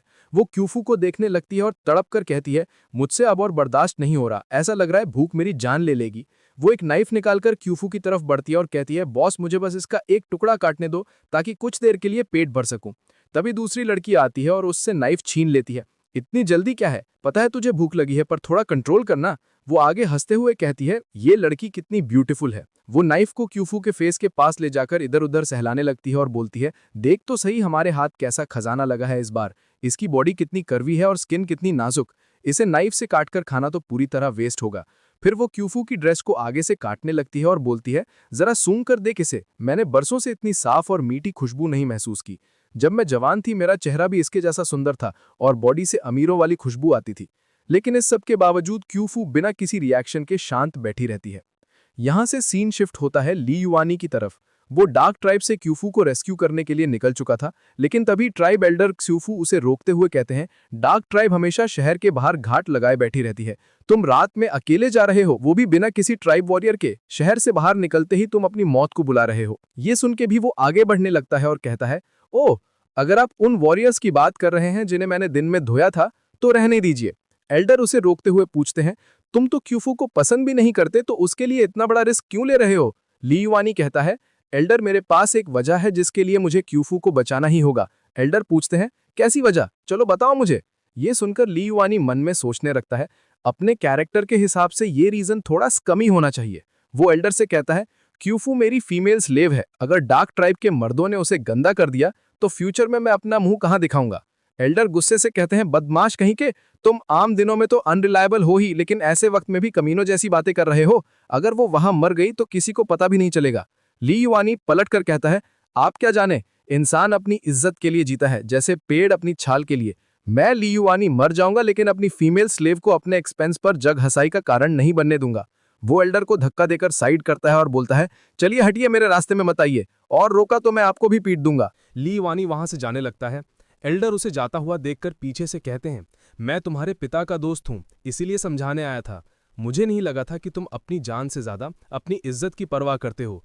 ली युआनी, अगर तुम्हारे पास स्लेव्स खरीदने के पैसे नहीं हैं तो मैं, तुम्हारा अंकल, तुम्हें पैसे दूंगा। मेरे घर से कोई भी स्लेव उठा लेना, बस रुक जाओ। ली युआनी बिना रुके कहता है, वो मेरी प्रॉपर्टी है और फैसला मेरा ही होगा। आगे जाते हुए ली युआनी मन में सोचता है, मुझे उम्मीद नहीं थी कि एल्डर शू इतने दयालु निकलेंगे। कोई तो है जो ओरिजिनल ओनर के मरने या जीने की परवाह करता है। जैसे ही वो ट्राइब से बाहर निकलता है उसके पीछे कुछ आने लगता है। इससे ली युआनी घबरा जाता है और चिल्लाता है, कौन है वहां? लेकिन फिर वो आगे बढ़ने लगता है।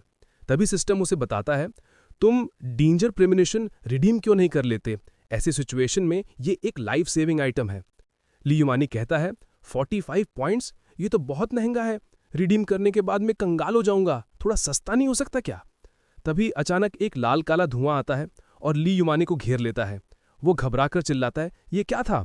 और अगले ही पल वो धुआं ली युआनी को वहां से गायब कर देता है। सीन शिफ्ट होता है किसी केव में। हम ली युआनी को बेहोशी की हालत में देखते हैं। तभी वो होश में आता और बड़बड़ाने लगता है, डैम इट, ये नल फिर से लीक हो रहा है क्या? हॉस्टल का कौन सा लड़का चेक करेगा इसे? जब वो अपनी आंखें खोलता है तो शॉक में चिल्लाता है, वेट, ये सही नहीं है, होली शिट। वो अपने आप को केव में देखकर सोचता है, ये मैं कहाँ गया? वो सिस्टम को आवाज देता है, दौड़िंग, कहाँ मर गया तू? सिस्टम तुरंत आ जाता है और कहता है, कॉन्ग्रेचुलेशंस, तुमने जैकपॉट मारा है, तुम्हें हमारी सेकंड फीमेल विलन ने पकड़ लिया है। ली युआनी कंफ्यूजन में पूछता है, सेकंड फीमेल विलन? वही जो डार्क ट्राइब से है? सिस्टम कहता है, बिल्कुल सही, वही है, और सुनो, वो यही है। होस्ट, तुम कर सकते हो। ये सुन के ली युआनी घबरा कर सोचता है, होली शिट, यहाँ से भागने के लिए एक छोटा सा छेद भी नहीं है, और मुझे ऐसा क्यों लग रहा है कि वो दौड़ती हुई आ रही है। तभी वहां सेकंड फीमेल विलन आ जाती है और सीधा ली युआनी के ऊपर कूद पड़ती है। ली युआनी उसे देखने के बाद मन में सोचता है, ये तो अल्टीमेट है, स्ट्रॉन्गेस्ट ओनिसाइन टाइप, डैम इट, मुझे ये पसंद है। वो बाहर से कहता है, रुको, माना कि तुम सुंदर हो और मना करना मुश्किल है। मन में सोचता है, पर ये फीमेल विलन नहीं है, ये इतना पैशनेट बिहेव क्यों कर रही है। वो लड़की ली युआनी के ऊपर ही लेट जाती है और कहती है, तुम सही वक्त पर जागे हो, चलो, मुझे तुम्हारा बच्चा चाहिए। तभी उस लड़की को नीचे से कुछ चुभता है, जिसके लिए वो ली युआनी की पैंट उतारने लगती है। ली युआनी तुरंत पीछे हट जाता है और हकलाते हुए कहता है, बेबी पैदा करना, इसके लिए सही टाइम, सही जगह और सही लोग होने चाहिए। क्यों ना हम पहले फीलिंग्स डेवलप करें। मन में वो टेंशन में सोचता है, मैं भूल नहीं सकता, मेरा मिशन कूफू को ढूंढना है। इस डैम प्लॉट के हिसाब से अगर कूफू अचानक आ गई तो करप्शन वैल्यू की वजह से मैं मारा जाऊंगा। तभी सिस्टम वार्निंग देता है, गड़बड़ है, इसकी करप्शन वैल्यू बढ़ना शुरू हो गई है। ली युआनी बोलता है, ओके ओके ओके, एक और मुसीबत जिसका करप्शन वैल्यू बढ़ रहा है। तभी वो लड़की अग्रेसिव होकर ली युआनी की पैंट फाड़ देती है। ये देखकर ली युआनी मन में चीखता है, होली शिट। वो चिल्लाता है, मुझे पता है तुम जल्दी में हो, पर जल्दबाजी मत करो। मुझे इस बेबी मेकिंग बिजनेस का तुमसे ज्यादा एक्सपीरियंस है, बस मेरी बात सुनो, ओके। वो लड़की रुककर पूछती है, बेबी बनाना, तुम्हें इसका एक्सपीरियंस है? ली युआनी कहता है, मेरा मतलब है ये एक टेक्निकल स्किल है, क्यों ना हम पहले थ्योरी सीख लें फिर प्रैक्टिकल पे जाएंगे। लड़की कहती है, मुझे अभी प्रैक्टिकल करना है, मेरे पेरेंट्स एक रात साथ रहे थे और मैं पैदा हो गई थी। अगर मैं तुम्हारे साथ एक रात रहूंगी तो मुझे भी जल्दी बेबी मिल जाएगा। कपड़े उतार कर सोना होता है ना, मुझे पता है। वो ली युआनी को नीचे लिटा देती है और उसके ऊपर आ जाती है। ली युआनी को पसीना आ जाता है और वो बोलता है, क्या तुम्हारे और भाई बहन हैं? तुम्हारे पेरेंट्स ने सिर्फ एक बच्चा तो प्लान नहीं किया होगा ना? कभी सोचा है तुम अपनी फैमिली में इकलौती क्यों हो? लड़की सोच में पड़ती है, तुम सही कह रहे हो, मॉम डैड ने सिर्फ एक ही बच्चा क्यों किया? ली युआनी कहता है, देखा, बेबी के लिए सही टाइम, जगह और लोग चाहिए होते हैं, एक भी चीज मिस नहीं होनी चाहिए। लेकिन अंदर से वो रो रहा होता है, अगर हमने आज रात ये कर लिया और कूफू या डिंगटिंग शुआन ने हमें देख लिया तो ये मिशन फेल हो जाएगा। बेबी तभी हो सकता है जब सातों फीमेल विलन्स एक दूसरे को एक्सेप्ट कर लें। सिस्टम भी कहता है, सही कहा, अर्ली स्टेजेस में तुम फीमेल विलन्स को एक दूसरे के बारे में पता नहीं चलने दे सकते। लड़की पूछती है, तो मुझे बताओ, ये सही वक्त, जगह और लोग क्या होते हैं? ली युआनी कहता है, क्या तुम्हारे पेरेंट्स एक दूसरे से बहुत प्यार करते थे? वो मन में सोचता है, मेरा सर दर्द कर रहा है, कहाँ से शुरू करूं मैं ये कहानी बनाना। लड़की खुशी से कहती है, हाँ हाँ, मेरे पेरेंट्स दुनिया के सबसे इन लव लोग थे, वरना उनके स्टेटस के हिसाब से उनका साथ होना नामुमकिन था। ली युआनी कहता है, यही तो बात है, सिर्फ जो लोग गहरे प्यार में होते हैं वही बेबी कर सकते हैं। देखो, हम अभी मिले हैं, क्या हमें पहले फीलिंग्स डेवलप नहीं करनी चाहिए?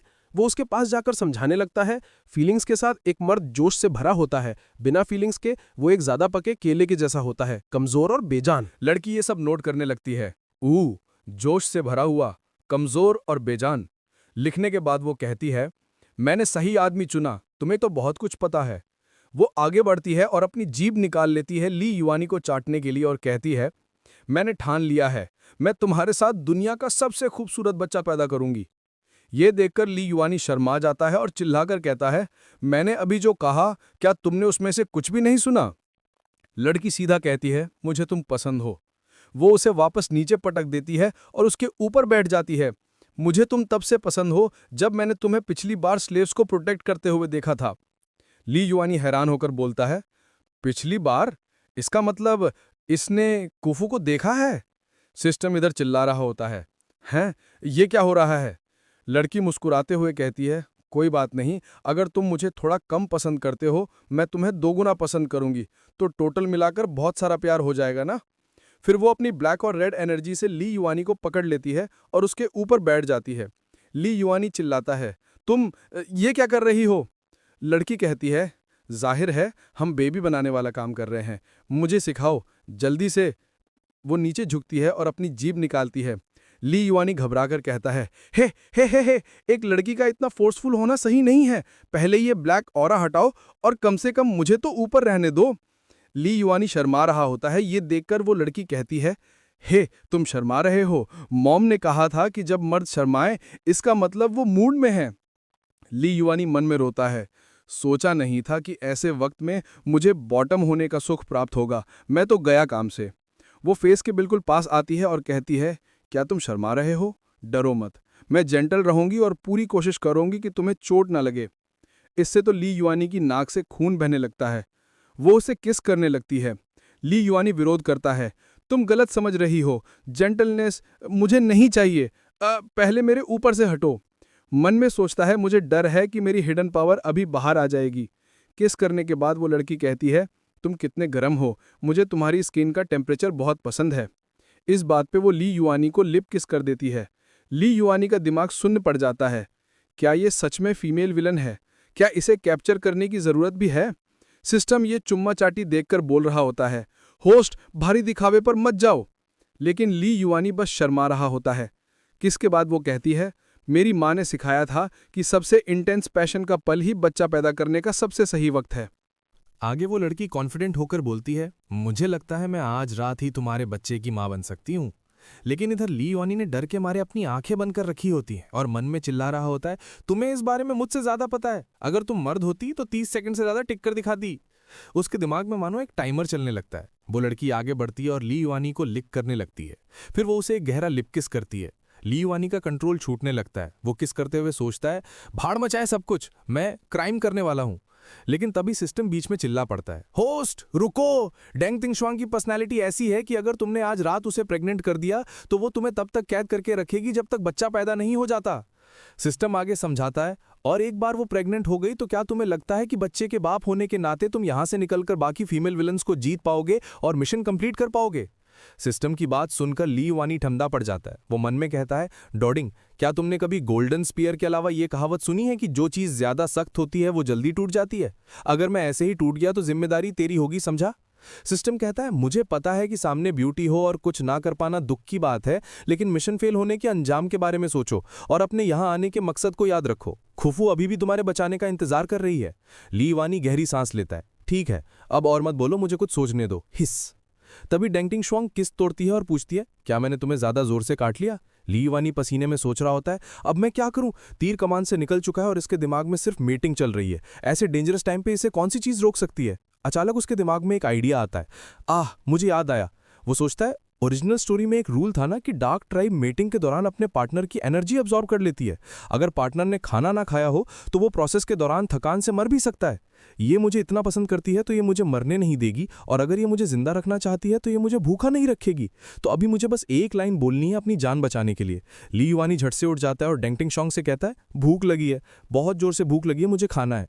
ये सुनकर डेंग तिंगशुआंग को रियलाइज होता है, मैं तो भूल ही गई थी, पकड़ने के बाद मैंने तुम्हें कुछ खिलाया ही नहीं था। सॉरी, मैं तो कुछ ज्यादा ही उतावली हो गई थी, मैंने तो तुम्हें मार ही दिया होता। ये आइडिया काम कर गया, ये देखकर सिस्टम थम्स अप देता है, हमेशा की तरह स्मार्ट, क्या दिमाग लगाया है। डेंग तिंगशुआंग खड़ी हो जाती है और अपना ब्लैक ऑरा रिलीज करते हुए कहती है, यहीं रुको, मैं अभी तुम्हारे लिए शिकार करने जाती हूं। और वो वहां से तेजी से बाहर निकल जाती है खाना ढूंढने के लिए। जैसे ही डेंग तिंगशुआंग जाती है, ली युआनी बेड से उठकर बैठ जाता है। टाइम खोटी करने का वक्त नहीं है, चलो भागते हैं। लेकिन सिस्टम तुरंत टोकता है, अगर हम भागे और जब डेंग तिंगशुआंग वापस आई और तुम्हें गायब पाया तो उसकी करप्शन वैल्यू सीधा 100% पर पहुंच जाएगी। ली युआनी परेशान होकर कहता है, तो फिर हम क्या करें? भागे तो मरेंगे और नहीं भागे तो भी मरेंगे। सिस्टम शांत करते हुए कहता है, पैनिक मत करो, शांत हो जाओ, पहले शांत हो जाओ। ली युआनी वापस बैठ जाता है, जल्दी करो, मेरी मदद करो। क्या ओरिजिनल प्लॉट में डेंग तिंगशुआंग के पास्ट में कोई ऐसा पॉइंट है जिसका हम फायदा उठा सकें? सीन शिफ्ट होता है डेंग तिंगशुआंग की तरफ। वो जंगल में एक टाइगर के पास आ जाती है शिकार करने के लिए। टाइगर उस पर अटैक करने के लिए दहाड़ता है और झपटता है, लेकिन डेंग तिंगशुआंग बड़ी आसानी से डॉज कर लेती है। वो टाइगर से कहती है, आज मेरे पास खेलने का टाइम नहीं है, इसे जल्दी खत्म करते हैं, मुझे वापस जाकर अपने आदमी को खाना खिलाना है। उसके लिए उस टाइगर को मारना कोई बड़ी बात नहीं थी। कुछ ही देर में शिकार करने के बाद वो वापस केव की तरफ आती है और चिल्लाती है, मैं वापस आ गई, मैंने तुम्हारे लिए एक बड़ा मोटा टाइगर मारा है। तुम्हें टाइगर की लेग पसंद है या पीठ का हिस्सा? मैं लाई हूं। लेकिन केव में ली युआनी को ना देखकर उसे गहरा झटका लगता है। सीन शिफ्ट होता है रिवर बैंक पर, जहां ली युआनी शांति से फिशिंग रॉड लेकर मछली पकड़ रहा था। झाड़ियों के पीछे छुपे हुए 3 मोटी और छोटी औरतें ये सब देख रही होती हैं और आपस में कुछ फुसफुसा रही होती हैं। इधर ली युआनी ने एक मछली पकड़ ली होती है। तभी उसके कानों में उन तीनों की आवाज पड़ती है। वो मन में सोचता है, कैसा है ये लोग, क्या बोल रही हैं? सिस्टम ट्रांसलेट करके बताता है, लेफ्ट वाली मोटी औरत कह रही है कि तुम थोड़े दुबले हो, मीट बहुत सख्त है तो स्वाद अच्छा नहीं आएगा। राइट वाली छोटी औरत कह रही कि तुम्हारा पिछवाड़ा बड़ा है, वहां काफी चर्बी है, रोस्ट करने पर सबसे टेस्टी लगेगा। ये सुनकर ली युआनी शॉक हो जाता है। होली शिट, कितने थरकी लोग हैं। सिस्टम वार्निंग देता है, जो भी हो उनकी नजर तुम पर है। लियोनी जानबूझकर जोर से बोलता है, एक मछली खाने के लिए काफी नहीं होगी, मैं एक और पकड़ लेता हूं। इतना बोलते ही वो उस एक मछली को पकड़ता है और वहां से भागने लगता है। फिश माई एस, भागो यहां से। वो तीनों औरतें अपने हाथ में नाइफ्स लेकर उसके पीछे आने लगती हैं। भागते हुए लियोनी सोचता है, ये दुनिया बहुत डेंजरस है, मुझे फीमेल विलन्स को सुधारने की स्पीड बढ़ानी होगी। अगर मैंने स्किल्स एक्सचेंज करने के लिए और पॉइंट्स नहीं कमाए तो आज नहीं तो कल मेरी जान जाएगी। सिस्टम पीछे देखकर चिल्लाता है, बात करना बंद करो, वो पास आ रहे हैं, अनुमान के हिसाब से सिर्फ 13 कदम दूर हैं। लियोनी हांफते हुए सोचता है, डार्क ट्राइब का ये घना जंगल इंसानों के रहने लायक जगह नहीं है, मुझे यहाँ नहीं मरना। भागते भागते उसका पैर एक लकड़ी से टकरा जाता है और वो धड़ाम से नीचे गिर पड़ता है। सिस्टम चिल्लाता है, नॉट गुड, और 9 कदम और वो तुम्हें पकड़ लेंगी। सिस्टम अपडेट देता है, उस मोटी औरत ने अपनी कमर से दराटी यानी सिक्कल निकाल ली है। लियोनी घबरा जाता है, गया, सब खत्म, मैं मरने वाला हूं, मैं मरने वाला हूं। वो खड़ा होने की कोशिश करता है जबकि सिस्टम काउंटडाउन कर रहा होता है, 7 कदम, 6 कदम, 3 कदम। तभी पीछे से खच्च की आवाज आती है। लियोनी घबराकर चिल्ला पड़ता है, क्या मुझे दराटी लग गई? वो पसीने से तरबतर हो जाता है और सोचता है, जल्दी बताओ, अभी जो आवाज आई वो मेरे नीचे का हिस्सा कटने की तो नहीं थी ना? मेरे नीचे देखने की हिम्मत नहीं हो रही। सिस्टम कहता है, तुम पीछे मुड़कर देख सकते हो। लियोनी डरते डरते पीछे घूमता है। वो देखता है कि उन तीनों औरतों के सर किसी ने उड़ा दिए हैं। वहां एक स्ट्रॉन्ग ब्लैक ऑरा फैलने लगता है। समझ जाओ, ये डेंगटिंग श्वांग ही है। वो आते ही ठंडी आवाज में लियोनी से कहती है, तुमने केव छोड़ा इनसे मिलने के लिए। सिस्टम पैनिक करता है, गड़बड़ हो गई। डेंगटिंग श्वांग के इमोशंस कंट्रोल से बाहर हो रहे हैं। प्रिडिक्शन है कि अगले 3 सेकंड में वो रैपिड ब्लैकनिंग शुरू कर देगी। 3 सेकंड का वक्त घटने लगता है। डेंगटिंग श्वांग सीरियस टोन में कहती है, क्योंकि बात यहां तक आ गई है, मेरे पास अब कोई रास्ता नहीं बचा सिवाय। इससे पहले कि वो कुछ करती, लियोनी दौड़कर डेंगटिंग श्वांग के पास जाता है और उसे जोर से गले लगा लेता है। डेंगटिंग श्वांग चौंक जाती है, उसका गुस्सा हैरानी में बदल जाता है और उसका चेहरा लाल हो जाता है। ली युआनी उसे छोड़ता है और कहता है, शुक्र है भगवान का, तुम मुझे बचाने के लिए सही वक्त पे आ गई। डेंगटिंग श्वांग कंफ्यूज होकर पूछती है, तुम क्यों? ली युआनी वो मछली दिखाता है जो वो लाया था। देखो, ये मछली मैं तुम्हारे लिए पकड़ के लाया हूं। डेंगटिंग श्वांग सरप्राइज हो जाती है, मेरे लिए? ली युआनी मछली उसे देते हुए इमोशनल डायलॉग मारता है, मेरे जैसे हट्टे कट्टे आदमी का गुफा में छुपकर एक औरत के टुकड़ों पर पलना, ये बहुत कायरता वाली बात है। तुम कितनी दुबली हो, मुझे तुम्हारा ख्याल रखना चाहिए, इसलिए मैं तुम्हारे लिए मछली पकड़ने आया था। डेंगटिंग श्वांग की आंखें भर आती हैं, तो तुम भागे नहीं थे? तुम स्पेसिफिकली मेरे लिए शिकार करने आए थे? ली युआनी हाँ में सर हिला देता है। डेंगटिंग श्वांग इमोशनल होकर ली युआनी को गले लगा लेती है और कहती है, मैंने तुम्हें गलत समझा, मुझे लगा तुम भाग गए थे। वो आई एम सॉरी, तुम दुनिया के सबसे अच्छे आदमी हो। कुछ देर बाद वो दोनों वापस केव में होते हैं। आते ही डेंगटिंग श्वांग उस टाइगर को काटने लगती है। वो बोलती है, मैंने तुम्हें गलत ब्लेम किया, चिंता मत करो, मैं बिल्कुल भी कमजोर नहीं हूं, फ्यूचर में चाहे कुछ भी हो जाए मैं तुम्हें प्रोटेक्ट करूंगी। ली युआनी ये सीन देखकर सहमा हुआ कहता है, ओके। मन ही मन वो घबराकर सोचता है, अगर मैं भाग गया होता तो आज मेरा हाल भी इस टाइगर जैसा होता। डेंगटिंग श्वांग टाइगर को काटने के बाद मीट का एक बड़ा टुकड़ा ली युआनी को लाके देती है और कहती है, खाओ। ली युआनी से देखकर बोलता है, ये तो कच्चा है। मनी मन वो रोता है, बचाओ, मुझे घर जाना है। वो मीट लेने के लिए हाथ आगे बढ़ाता है, लेकिन डर के मारे उसका हाथ कांप रहा होता है। डेंगटिंग श्वांग बड़े प्यार से कहती है, जल्दी खाओ, खाने के बाद हम मेट करेंगे। और गाइज, यहीं पर इसका चैप्टर खत्म होता है। तब तक के लिए बाय बाय। तो दोस्तों, वीडियो की शुरुआत वहीं से होती है जहां पिछला पार्ट खत्म हुआ था। डेंगटिंग श्वांग ने बड़े प्यार से ली युआनी को एक कच्चा टाइगर मीट दिया था खाने के लिए, लेकिन ली युआनी उस मांस के टुकड़े को देखकर थोड़ा हिचकिचाता है। वो मनी मन सोचता है कि ये कैसे खाया जा सकता है, और दबी हुई आवाज में कहता है, वो एक्चुअली मैं कच्चा मांस नहीं खाता। ये सुनते ही डेंगटिंग श्वांग का चेहरा पूरी तरह उतर जाता है। उसके दिमाग में एक सिंपल सा कैलकुलेशन चल रहा था, अगर ये मीट खा रहा है मतलब मीटिंग के लिए हाँ कर रहा है, और अगर नहीं खा रहा इसका सीधा मतलब है मीटिंग कैंसिल। ये ख्याल आते ही उसके आसपास का ऑरा एकदम डार्क होने लगता है। वो गुस्से से कांपने लगती है और माहौल में टेंशन फैल जाती है। तभी सिस्टम तुरंत ली युआनी को वार्निंग देता है, गए काम से, हम दोनों आज मरे। इसे लग रहा है कि तुम इसके साथ मीटिंग नहीं करना चाहते। ये वापस से ब्लैकन हो रही है, यानी विलन मोड में जा रही है। ली युआनी ये सुनकर बुरी तरह घबरा जाता है। उसे समझ आ जाता है कि अगर अभी कुछ नहीं किया तो खेल खत्म। वो जल्दी से बात संभालते हुए जोर से चिल्लाता है, अरे नहीं, ऐसी बात नहीं है, मेरी भी उम्र हो गई है मीटिंग की। सच कहूं तो मैं तुमसे भी ज्यादा उतावला हूं ये सब करने के लिए। मैं भी जल्दी से जल्दी मीटिंग करना चाहता हूं। फिर वो थोड़ा सीरियस मुंह बनाता है, जैसे कोई बड़ी मजबूरी है, और समझाता है लेकिन प्रॉब्लम यह है कि अगर मैंने ये कच्चा मांस खाया तो मेरा पेट खराब हो जाएगा, मुझे लूज मोशंस लग जाएंगे और मैं बीमार पड़ जाऊंगा। और सोचो अगर मैं बीमार पड़ गया तो मीटिंग पे असर पड़ेगा ना। डेंग तिंग शुआंग ये सुनकर थोड़ा शांत होती है, उसका गुस्सा हैरानी में बदल जाता है और वो पूछती है, सच में क्या वुल्फ ट्राइब के लोग कच्चा मांस नहीं खा सकते? मौका देखते ही ली युआनी इमीडिएटली झूठ बोल देता है, बस मुझे थोड़ा सा टाइम दो, हम इस मीट को पका लेते हैं और खाना खाने के बाद हम तुरंत मीटिंग शुरू कर देंगे। अब जमाना बदल गया है, हमारे ट्राइब ने बहुत पहले ही कच्चा मांस खाना छोड़ दिया था। डेंग तिंग शुआंग को मनाने के लिए वो एक बड़ा सा पत्थर दिखाता है और कहता है, तुम बस मेरी एक हेल्प कर दो, इस पत्थर के बीच में मारकर एक गड्ढा बना दो, फिर मैं तुम्हारे लिए अभी के अभी कुछ टेस्टी बना के खिलाता हूँ। डेंग तिंग शुआंग बस ओ बोलती है और तुरंत मान जाती है। वो अपनी सुपरनेचुरल ताकत का इस्तेमाल करती है और एक ही झटके में उस बड़े से पत्थर को तोड़कर एक शेप दे देती है, बिल्कुल वैसा जैसा ली युआनी ने मांगा था। ली युआनी उस पत्थर को एक कढ़ाई की तरह यूज करता है और उसमें पानी भर देता है। साथ ही वो चुपचाप अपने सिस्टम स्टोर को ओपन करता है और चेक करता है, क्या इस उबले हुए मीट के लिए सीजनिंग मिलेगी? सिस्टम तुरंत रिप्लाई करता है, बॉइल्ड मीट डिश के लिए सीजनिंग पैकेट मिल जाएगा, बस 1 पॉइंट लगेगा। ली युआनी बिना देरी के वो खरीद लेता है ताकि खाने में टेस्ट आ सके। उधर डेंग तिंग शुआंग अभी भी थोड़ा गुस्से में मुंह फुलाए हुए लकड़ियां उठाकर लाती है।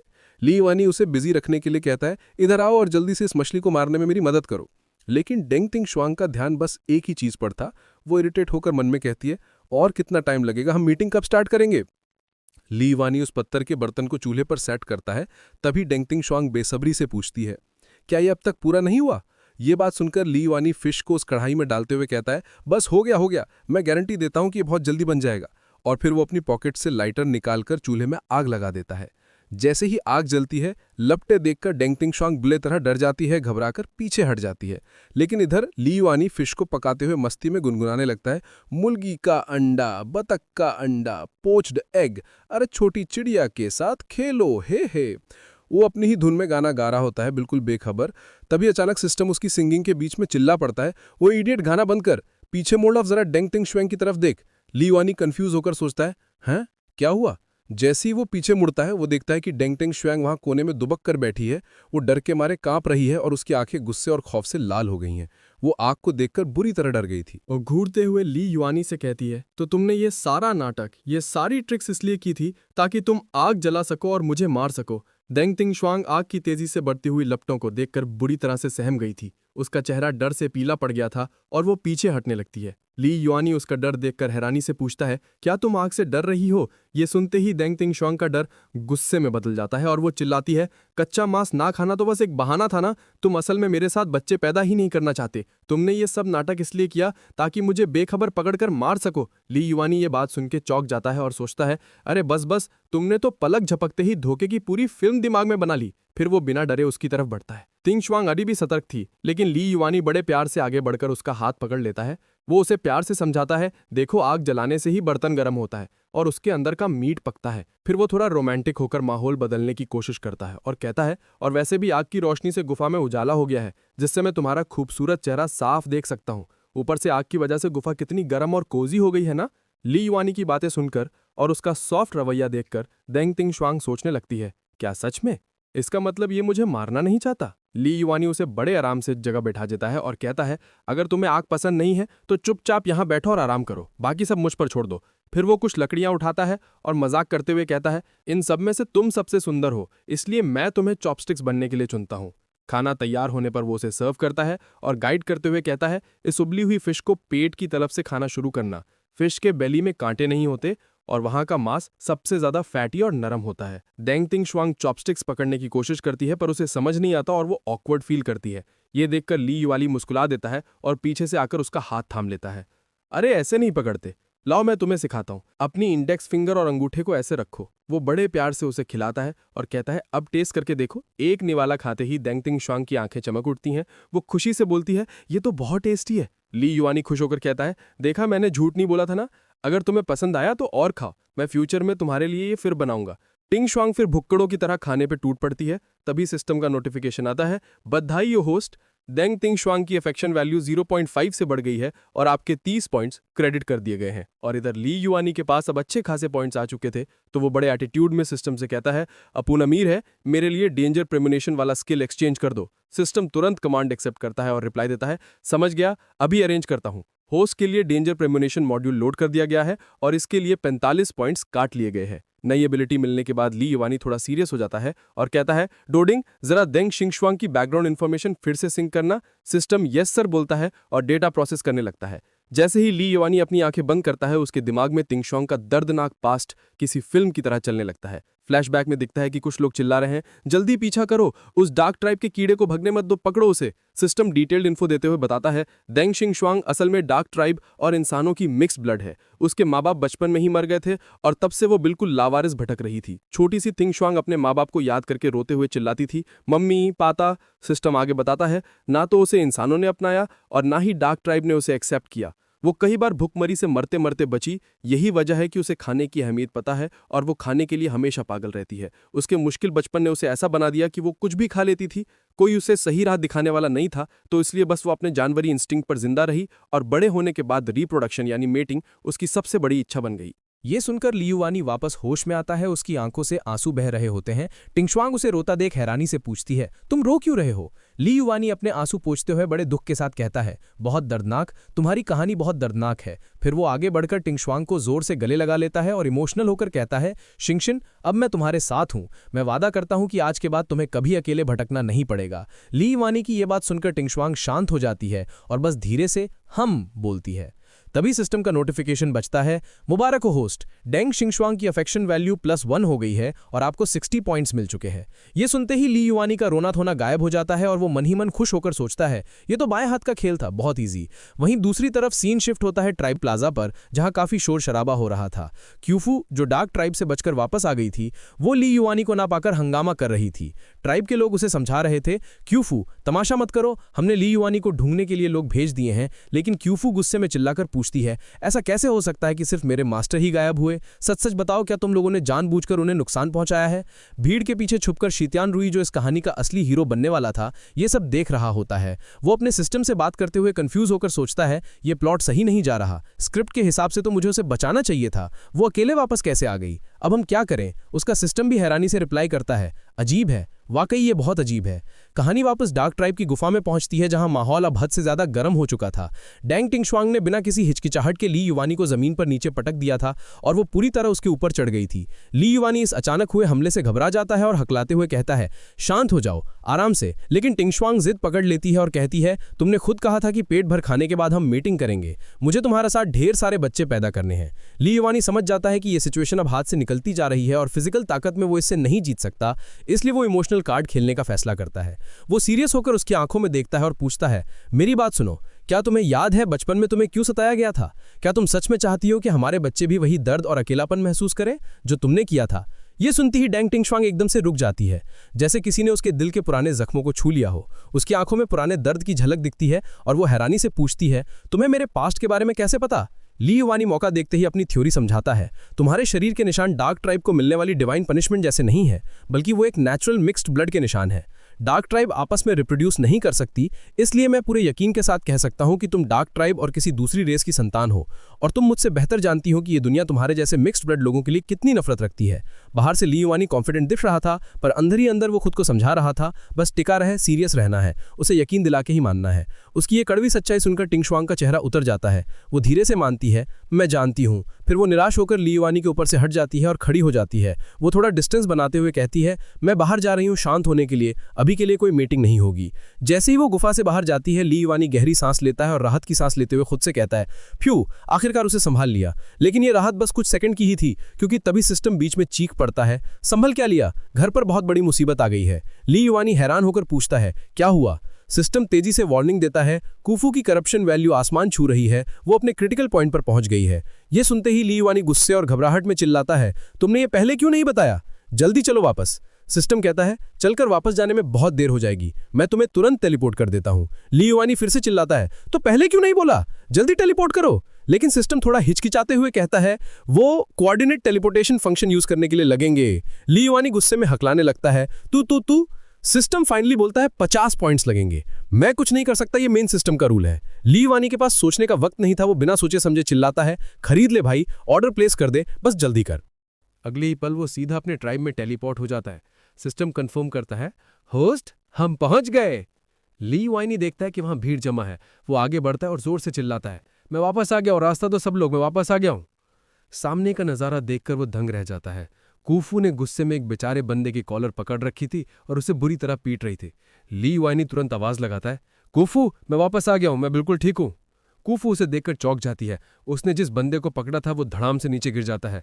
वो हैरानी से ली युआनी को देखती है और पूछती है, तुम वापस कैसे आ गए?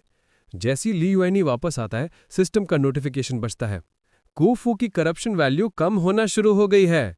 ली युआनी हैरानी से सोचता है, हैं? मुझे लगा था वो मुझसे इतनी नफरत करती है कि चाहती होगी मैं बाहर ही मर जाऊं, इसी चक्कर में वो पूरी तरह विलन बन रही थी, लेकिन मेरे वापस आती उसकी करप्शन वैल्यू कम हो गई, ऐसा कैसे? तभी ट्राइब लीडर शू फू गुस्से में आग बबूला होकर चिल्लाता है, ली युआनी, तुमने अपने इस फीमेल स्लेव को क्या सिखाया है? इसकी हिम्मत कैसे हुई एक ट्राइब वॉरियर पर हाथ उठाने की? ये तो बगावत है। ली युआनी बिना डरे पलटवार करता है, तुम्हारे सो कॉल्ड वॉरियर मेरे एक मामूली स्लेव से नहीं जीत पाए और तुम्हें इन्हें वॉरियर बुलाते हुए शर्म नहीं आती? जाओ जाके गोबर खाओ। शू फू हकलाते हुए बोलता है, क्या कहा तुमने? तुम क्या लगा रखा है? एक घरेलू स्लेव का फर्ज होता है अपने मास्टर को प्रोटेक्ट करना।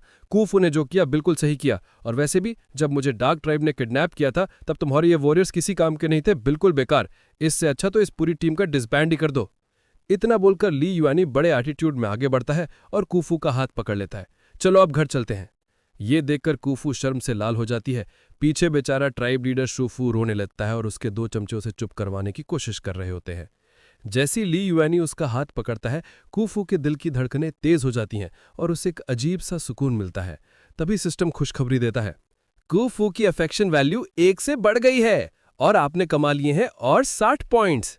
वहीं दूर खड़ा शी त्यानरई ये सब देखकर चिढ़ जाता है। ये ली युआनी, वो मामूली सा कैनन फोडर, फिर से मरने से बच गया। अरे सिस्टम, तू मुझे किसी डुप्लीकेट या पायरेटेड नोवेल में तो नहीं ले आया ना?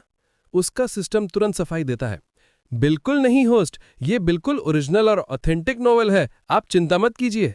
शी त्यानरई चिढ़कर कहता है, छोड़ो इसे, वैसे भी प्लॉट गड़बड़ चल रहा है। इससे बेहतर है मैं जाकर डेंग तिंगशुआन को इम्प्रेस करूं। नॉवल की सेटिंग के हिसाब से मुझे बस जंगल में घूमना है और वो मुझे मिल जाएगी।